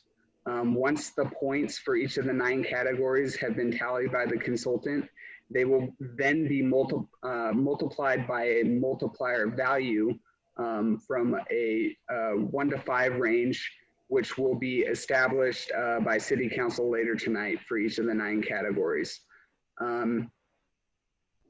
In the event that there is a tie in scoring, applicants will be entered into a lottery. Each of the eligible applicants will be notified in writing of the lottery location, the date, the time at which the lottery will be conducted through a drawing at a public location. Next slide, please. So following the phase 2 review, the highest scoring or passing applicants will be notified in writing, and they will proceed to phase 3 of the review process. At a city council meeting, the city manager will present the recommended applicants to the city council. At that meeting, those applicants will have an opportunity to present and introduce their team and also provide an overview of their proposed business. At that time, City Council will then make a determination as to whether to approve, deny, or continue the application. Next slide. So the final step in this process, phase 4, city permits for the commercial cannabis business. So this is the last step. The city will issue a commercial cannabis business permit to the business.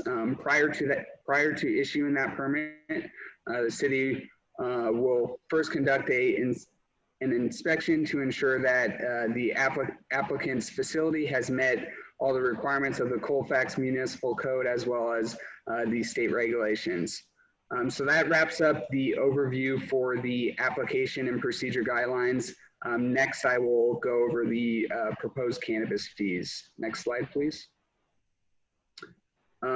So on the slide, you will see a chart with a summary of the proposed cannabis fees. So you'll notice the application review phase 1 through 3, each has a separate fee associated with it. Phase 1 is $855. Phase 2 is $2,996, and phase 3 is $3,766. The criminal background check for owners is $425 per owner. The zone and verification is $406 per application. I do want to point out that applicants will be charged a flat rate of $2,966 for each application submitted for the phase 2. However, if the applicant applies for more than one cannabis activity, an additional $500 will be charged for each additional cannabis activity proposed. The next fee we have is the annual commercial cannabis business permit. I'll go into detail a little later on the next slides on what this fee covers. Next, we have the annual commercial cannabis business permit renewal fee, which is $904 per application, and the annual implementation cost of $9,691. The total cannabis implementation costs that the city has incurred up until this date is $48,456. These implementation costs have been at this time paid from the city's general fund. Reimbursement of the general fund will not be completed for 5 years. Cost recovery of the implementation fees will be spread out over the course of 5 years and will be collected until the city's implementation costs are fully recovered, at which time they will no longer be collected unless the city incurs any additional implementation costs.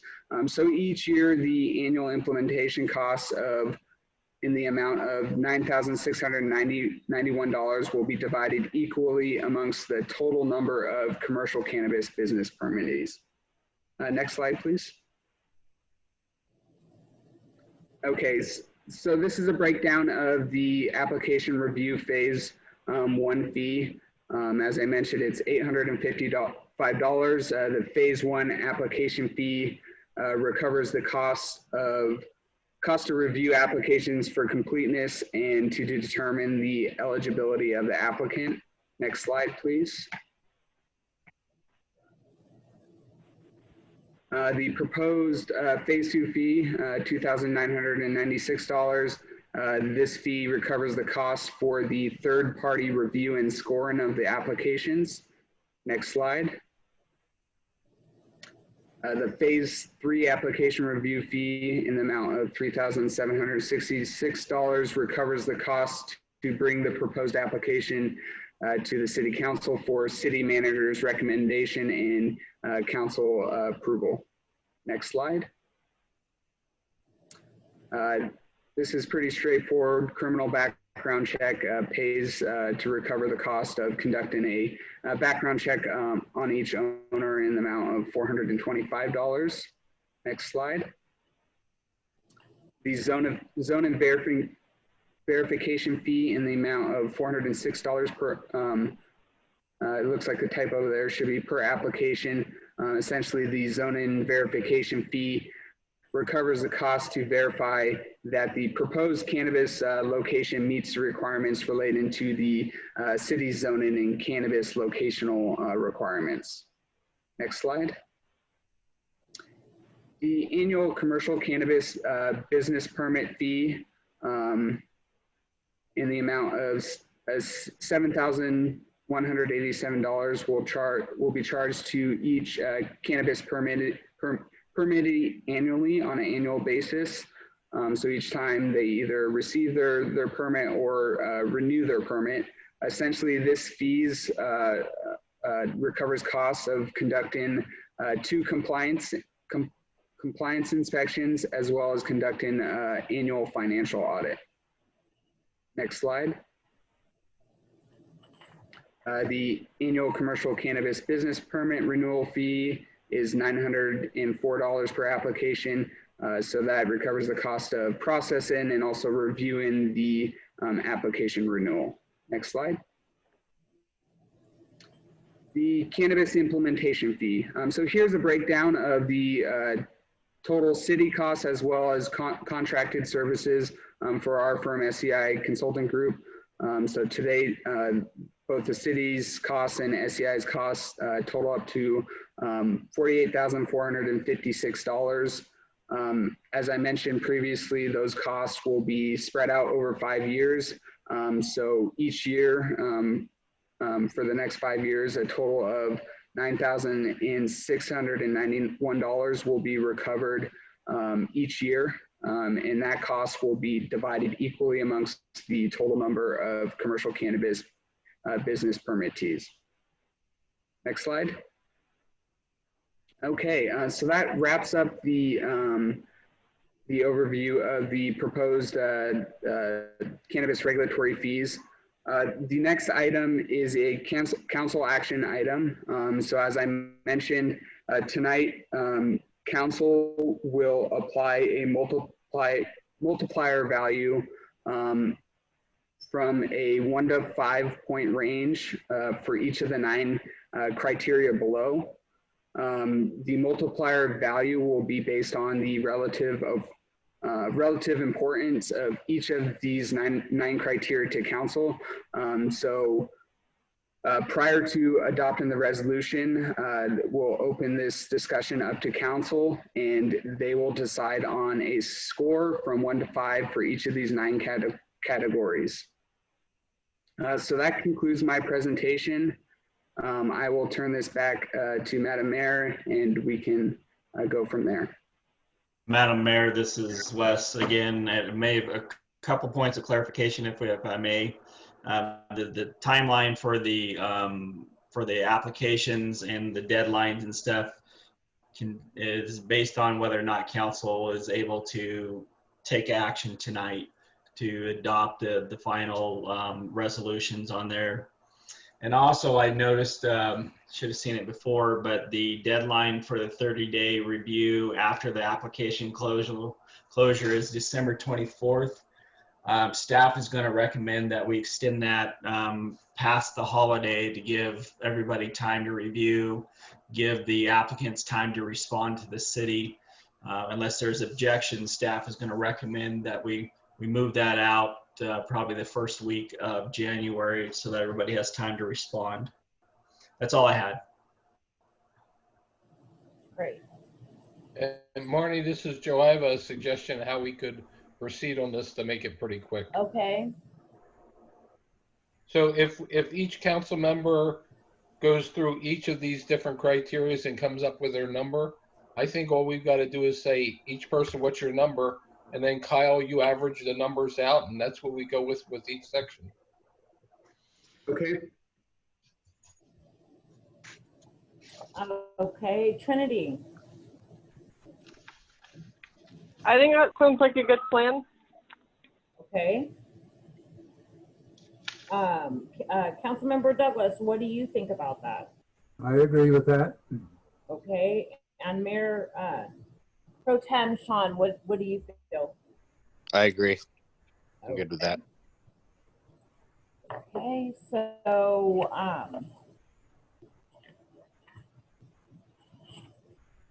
this is like any other item, right? Like I'm going to go to public comment on this one, right? Yes, you are. Yes, so that's pretty much where I am. Is that correct?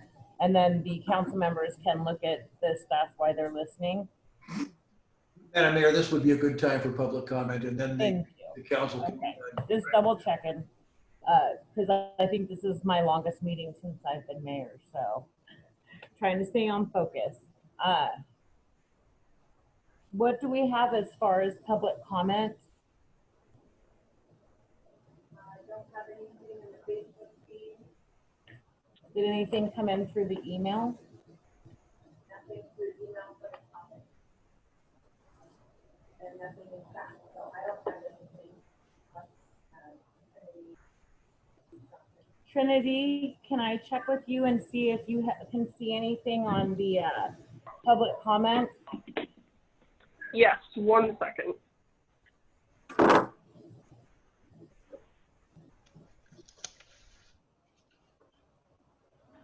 I am not seeing any additional public comment, but give me 1 second to refresh.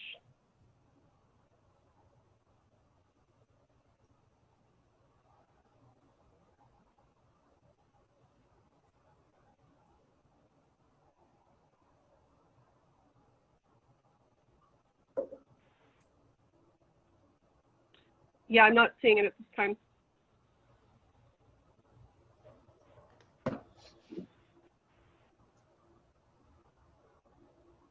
So should we move that public comment is closed? Marty, you're muted. Sorry, you guys. Public comment is now closed. And Joe, do you have you calculated your numbers? Yep. So I'm going to read off my numbers. So I'll read off the section number followed by the score. So section number 1, qualification of owners, I rated that a 3. Section 2, plans, location, and others, I rated that a 1. Section 3, business plan, I rated that a 4. Section 4, operational plans, I rated that a 1. Section 5, safety plan, I rated that a 5. Section 6, security plan, I rated that a 1.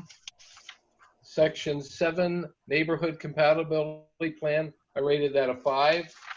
Section 8, community benefits plan, I rated that a 3. And Section 9, labor and employment, I rated that a 3. Those are my scores. Thank you. Councilmember Douglas? No, I'm not done. Why don't you come back to me? Okay. Councilmember Burris? Not ready? I can come back to you. Yeah, that'd be great. Sean?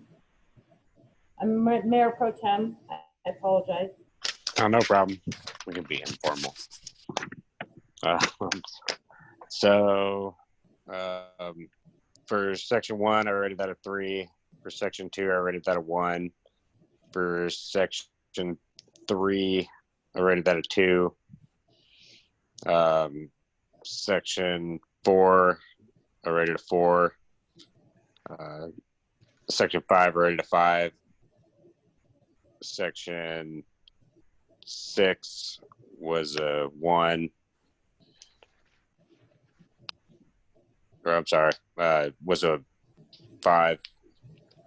And section 7 was 5. And I'm sorry, I'm going backwards there. I'm at 1, the number 1 priority for 7. That's my numbers up. I'm sorry, what was 7 again? I had 7 as a 1, number 1 priority. And then, let's see. Then 8 was 3 and 9 was 2. Okay.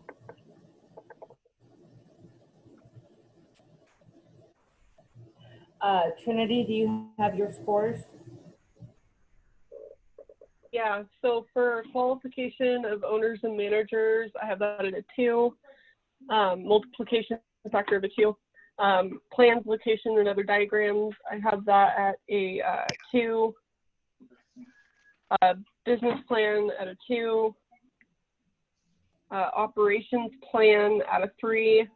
Safety plan 5. Security plan 5. Neighborhood compatibility plan, I have that at a 4. Community benefits plan 5. And labor and employment at a 3. Okay, thank you.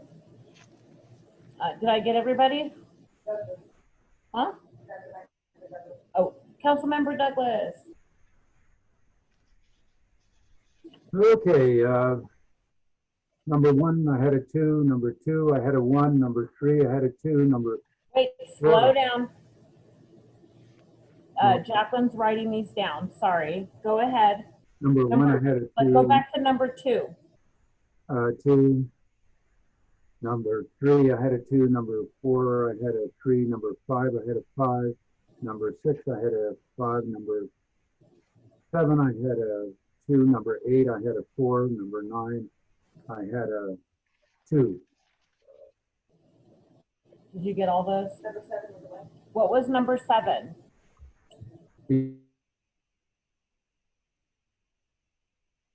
I think I had a 2 on it. 2? I had 2. 2. I can email it to you. Okay, thank you. Thank you. Okay. On mine, are you ready? Tell me when you're ready. Okay, for section 1, qualification of owner and managers, I rated that 5. Plans, location, and other diagrams of 3. Business plan of 3. Operations plan of 3. Safety plan of 5. Security plan of 5. Neighborhood compatibility plan of 5.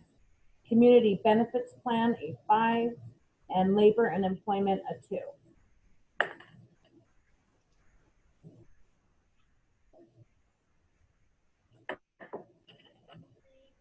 Did you get everybody? Do you have any questions on anybody's? Okay. I don't know where my paper went. Okay, so we have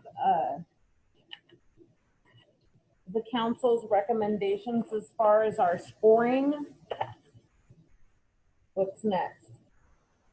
Madam Mayor, the staff is looking for direction on to adopt the resolutions or amend the resolutions. Okay. I have a quick question I just need clarification on from Kyle. Sure. And then let's go ahead and we'll have council give their guidance. I want to go back to the taxes on these types of businesses. How much are we collecting from the state for, let's say, the business that's in town? What is the number? From the state or from the city tax measure? Do we have a city tax measure? Yes, you do. Okay, We what do, is Madam both? Mayor. Give me both. Yeah, Madam Mayor, we need to be careful because that information is proprietary Oh, it is? on there. That's not for public consumption. Yeah. So we can't divulge that information. Oh, okay. So we can't give the tax information on the state? No, ma'am. Well, I didn't know unfortunately, that. Marnie, because there's only a single business, it would pretty much give away the business revenue or profit of said business in town. And so Okay. That's what kind of causes the problem there. Okay, that totally makes sense. I'll talk offline with you, Kyle. Okay. That's one question that I didn't ask. Okay, so Jackie has our records, and then what are you looking for again, Wes? I'm sorry. The lights are getting to me. Madam Mayor, if there's no further questions from council, staff's looking for direction on to approve the resolutions either as presented or amend the resolutions for adoption. Okay, do I have a motion?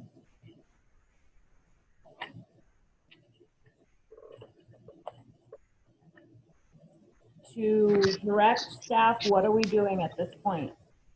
I motion to approve as written with the addition of the averaged out multiplier. And is that for both resolutions? Yes. I'll second. Okay, and can I get a vote starting with Joe? You come back to me in just a second.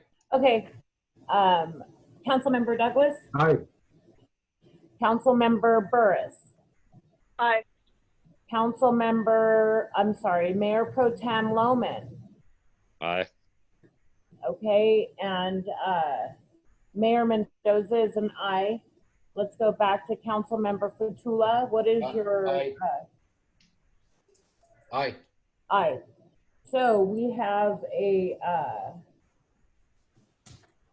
the motion passes with a full vote.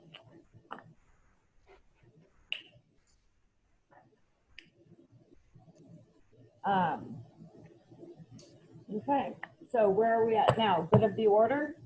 Yes, Madam Mayor. Item 10.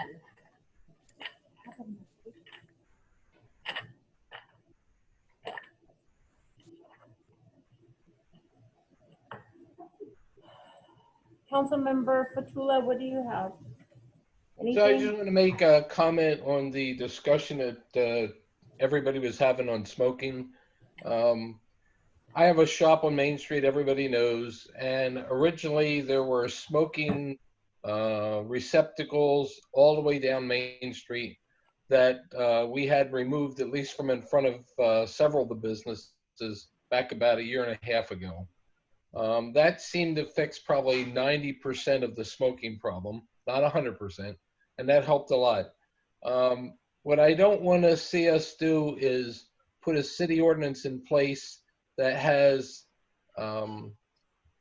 alternate language to what's already in place from a state, county, and otherwise.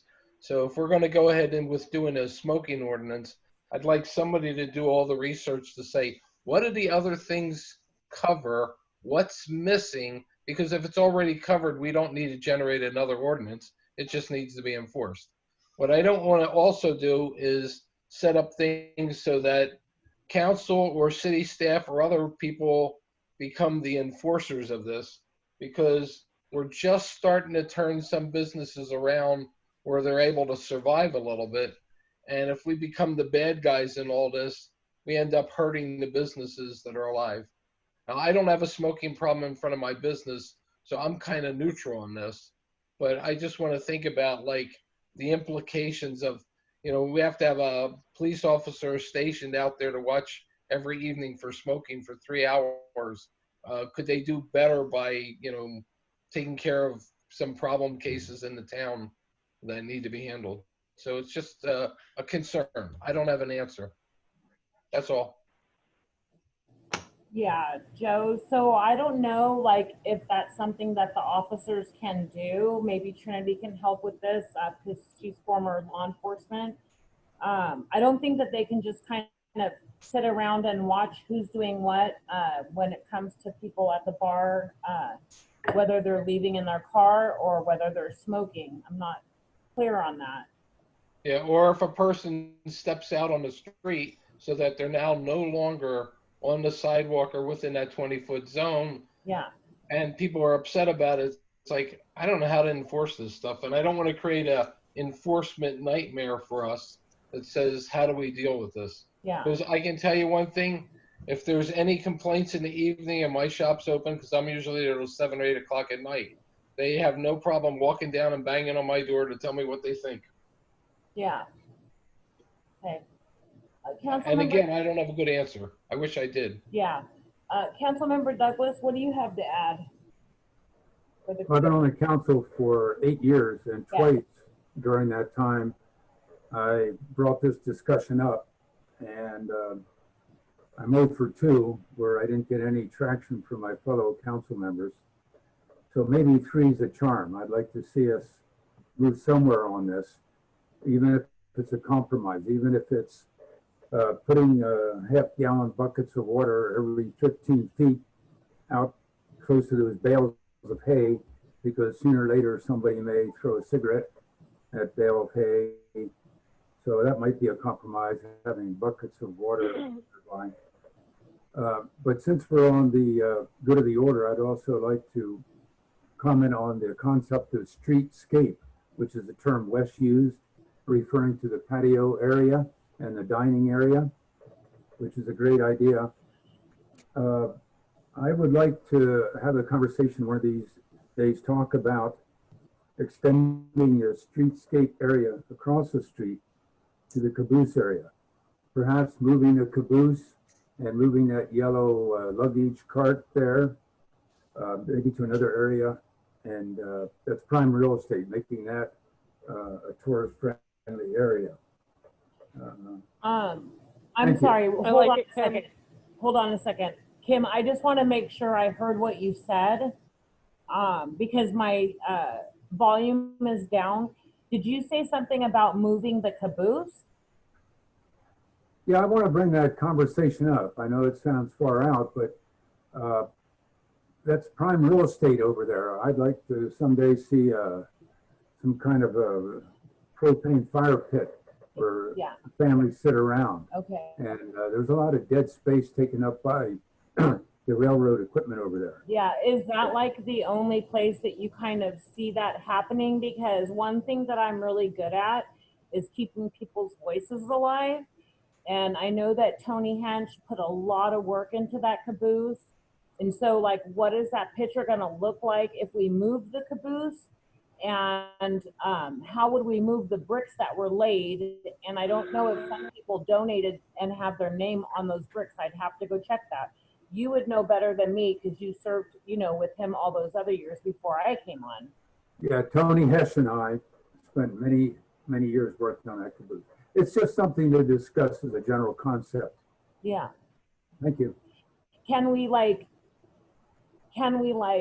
I don't know. Yeah, let's make sure, Wes, that's captured, because I like Kim's idea. I want to say, I don't remember when it was, Kim, that you brought it up, but you had some plans in front of you. Well, we were actually in session because we were in our seats, and you had some plans in front of you and some drawings with this concept that you're talking about. So yeah, let's make sure that we keep that as an ongoing conversation to see where we can take it. All right, thank you. Thank you. Councilmember Burris. So the two items I had for the good of order tonight, first was, again, the smoking. So where this came from is there is state law on file, and I've done an extensive amount of research on this because it's been, unfortunately, you know, a pretty hot topic recently, especially since we got the outdoor dining area established and people are enjoying that space with their families and, you know, crowds, and, you know, we've got the flammable hay bales and the other businesses there. So one of the things that came to my attention in doing the research is, you know, we've been misquoting state law a little bit in some of the conversations we've had, where the state requires that you do not smoke within 20 feet of the entrance or exit to any public building. Well, that sounds great, except the definition of public building only applies to government buildings.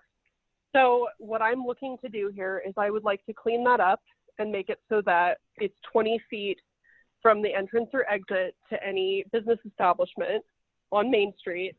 And I want to be specific that it's got to be a public entrance or exit, because I know that some of these buildings are also, you know, dual zoned for residential. And I don't want to put us in a situation where we're banning people smoking out their back door.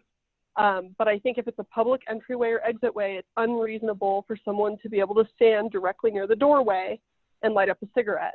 Now, if we did put this ordinance in place, there would be no requirement whatsoever that we hold law enforcement to the fire.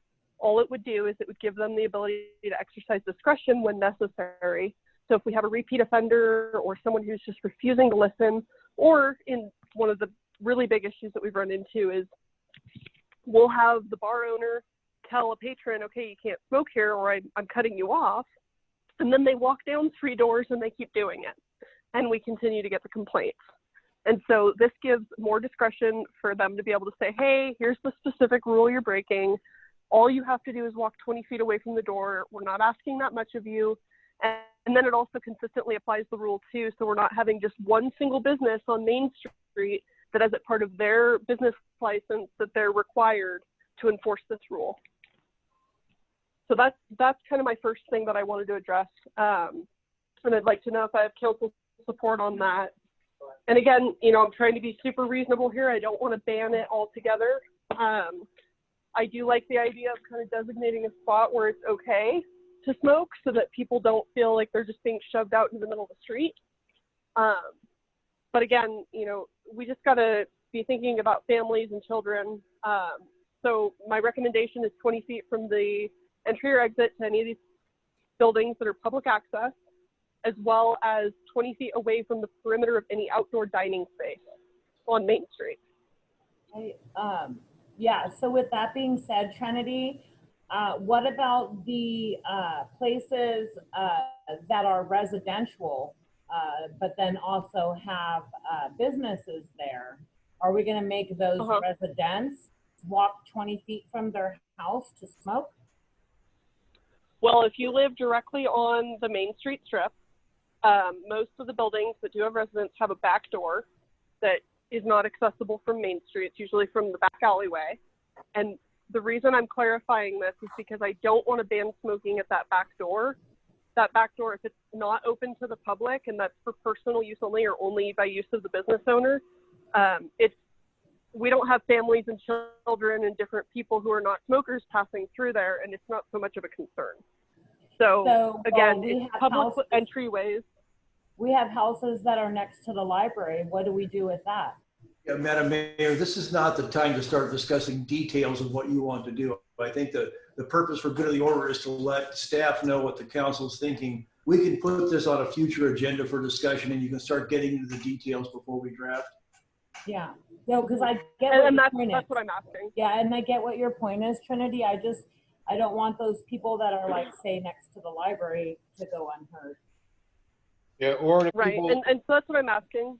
Yeah, or the people that are on the second floor above the gift shop down at the end, because they'd be within 20 feet. Yeah, right. So, well, that's the thing, you know, I think that that's something that we can discuss, but I want to know if I have enough council support for us to agendize this for discussion. And then I do have one other item once we know whether or not we have council support to agendize this. Okay. So, Joe, do you support? I think it'd be a good discussion item to go through to just figure this out. Okay. Kim Douglas. Well, are you in support of Trinity's idea? well, if you remember what I said a few minutes ago, it's obvious that I am. I tried on 2 other occasions over my 8-year period to do this. So it's obvious what my response is, right? Thank you, Kim. Okay, and Mayor Pro Tem. I'm open to discussion. Okay, and I'm in support. Madam Mayor, we have direction. We'll bring the item back. I'll discuss with the city attorney. But I think we can bring it back for the 9th for direction from council on where to go with this. All right, thank you. And then the other item that I want to bring up for discussion, and I know we've been around in circles, and I'm going to go ahead and bring this up one last time because I've gotten a pretty outstanding amount of feedback from the public that we're very unhappy that with our current new marijuana ordinance, we did not include adult use. And I was quite surprised by the amount of feedback I got. And so this entire time have been pretty well, you know, in support of it. I have no opposition to it. I don't feel super strongly any which way, but it does seem kind of silly to me that we would distinguish between medicinal and adult use for this case, just because of the fact that it's, at this point, as far as the way the state looks at it, it's almost like we're asking for a prescription to buy ibuprofen. So I'm basically asking the rest of council right now, are you adamantly against us moving it to adult use, or are you willing to entertain us changing that one line in the ordinance to allow adult use? I feel like it's just silly to make the distinguishment at this point. Again, the question really is, is the council in favor of putting that discussion on the agenda? Yes. Because I don't want to have to come back to this again and again and again over the years. I would like to end this discussion this year. And I know the state's moving in this direction. I just want to know if the rest of my council members feel the same way, and if you guys are willing to entertain the possibility of us just going ahead and allowing the adult use. I think that it would provide a huge tax incentive for us given the COVID situation and the fact that nothing would fundamentally change about the business structure.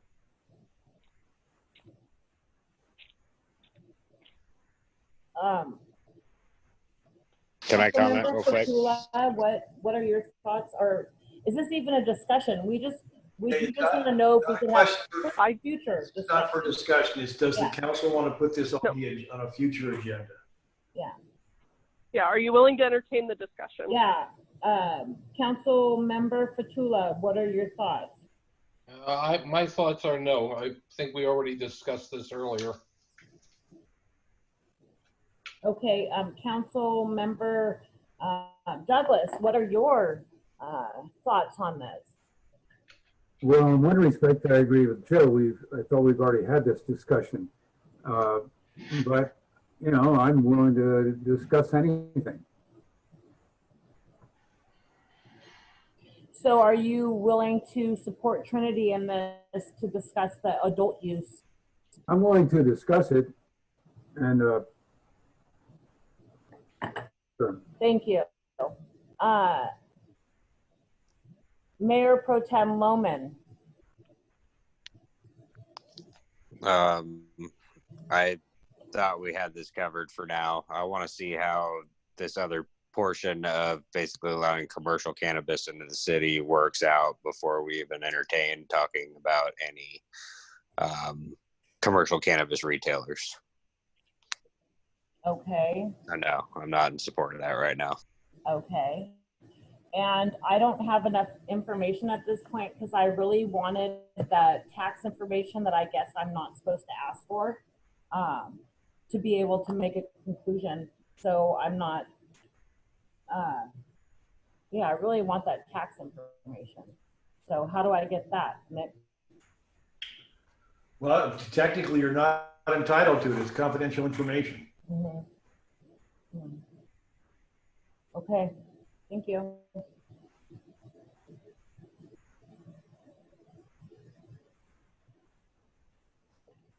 So Madam Mayor, just for clarification for staff, unless I missed something, I didn't hear enough support to agendize the looking at doing retail for adult use at this time. Did I hear that correctly?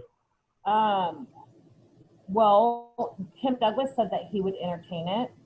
I personally feel like, you know, I need to have more information about the taxes that obviously nobody wants to give me. So it's not, I'm not privy to it. Not that nobody wants to give it to me. To spend more money, or maybe we'd be spending more money if we didn't do what Trinity's saying. I mean, what's your advice there, Mick? It's a very simple question. Does the council want to put this on an agenda for discussion or not? We have 2 council members who say yes and 2 who say no. And so the question falls on you. Well, I'm willing to discuss it. We can drag this out a little longer, sure. Okay. So, and then I'll find out my answers about the taxes, and then I'll be able to make a better decision. Because the way that I'm looking at it, no, I'm not even going to say anything because I'm not supposed to be privy to that information. So, Trinity, I'm willing to support you in exploring for the future. But we're not changing anything with what we've already done. No, we are not changing any of the hard work that we've done. We're he moving wants on. to look at something that we didn't cover. So yeah, my ask, what I just asked for was for us to agendize a discussion about potentially changing that part of the ordinance. So that's, if anyone needs to change their answer to my question, now would be the best time. But I just want to make sure I'm being very clear about what it is I'm asking so people can give me a clear answer, because I don't want anyone to feel like they got hoodwinked here.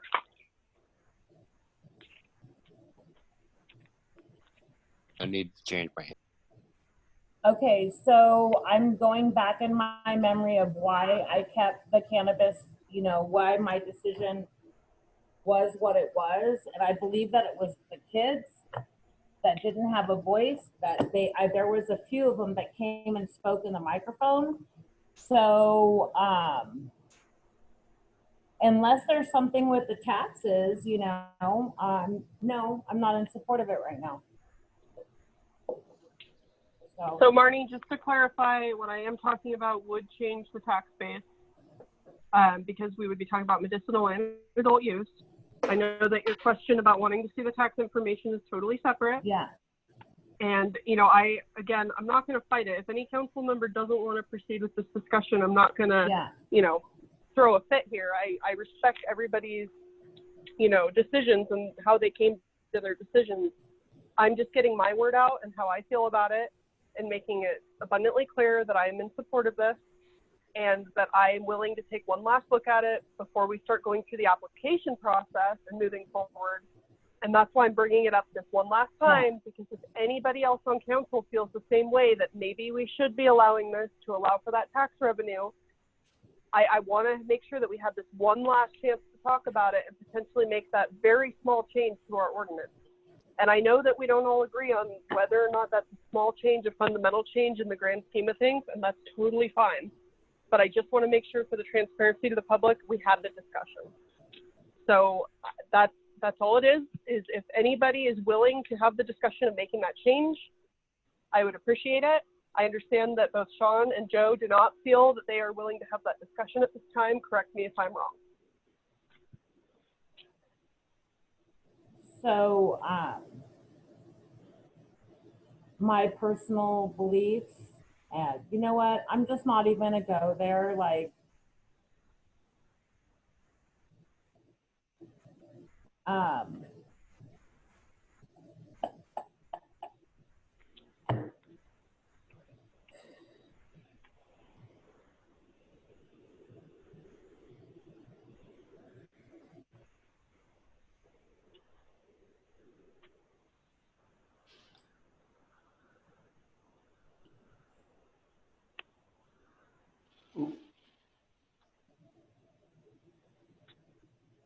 I'm not sure, Marnie, are you abstaining from giving feedback here, or are you saying that no, you don't want to have this discussion? I just want to make sure that clarify for the record. I'm just really like in conflict with this subject, and yeah, I'm just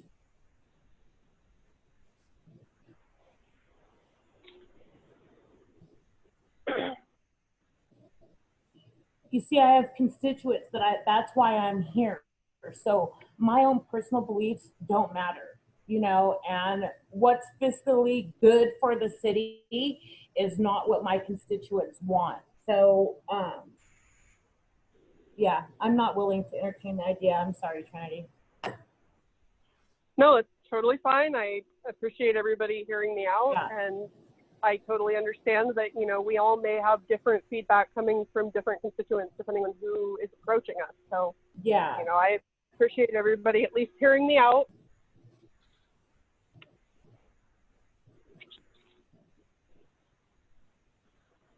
Yeah, and I got your back in anything, but I just can't on this particular matter. There's just too many voices out there. And it's not about my decision and what I believe in and, all those things. So there you go. Does anybody else have anything to add to this? Because otherwise we are going to adjourn. I think did Councilmember Lohman have anything for the good of the order? I'm okay. Just first, safe council meetings tomorrow night at 6 p.m. City Hall. It'll be available on Facebook Live if you want to stream it from our Facebook page. And have a good night, everybody. Thanks for everything. Hello, Nick. Hello, Nick. Yes, I'm here. I'm the one that started this good of the order about 3 years ago. Yep. And so I had a question. To what extent can we talk about things like this? This is a general policy. Yeah, and that's why I said several times, the question is, do you want to put this on the agenda or not? You're not supposed to talk about it in detail. It's okay to discuss things in concept and ask that they be put on a future agenda. That's what you're supposed to do. Or just report on things that really are for the good of the order.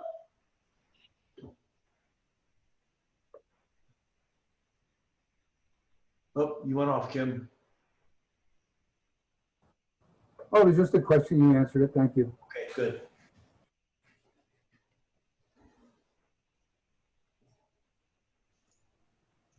Okay. I think we're ready to adjourn. Marty's muted. There she goes. You're still muted, Marty. Still muted, yeah. You're still. Yes, we are adjourned for the evening at 8:40, which is my longest meeting. Good night, everybody. Good night. Good night, everyone. Night. Good night. Night. Sundown.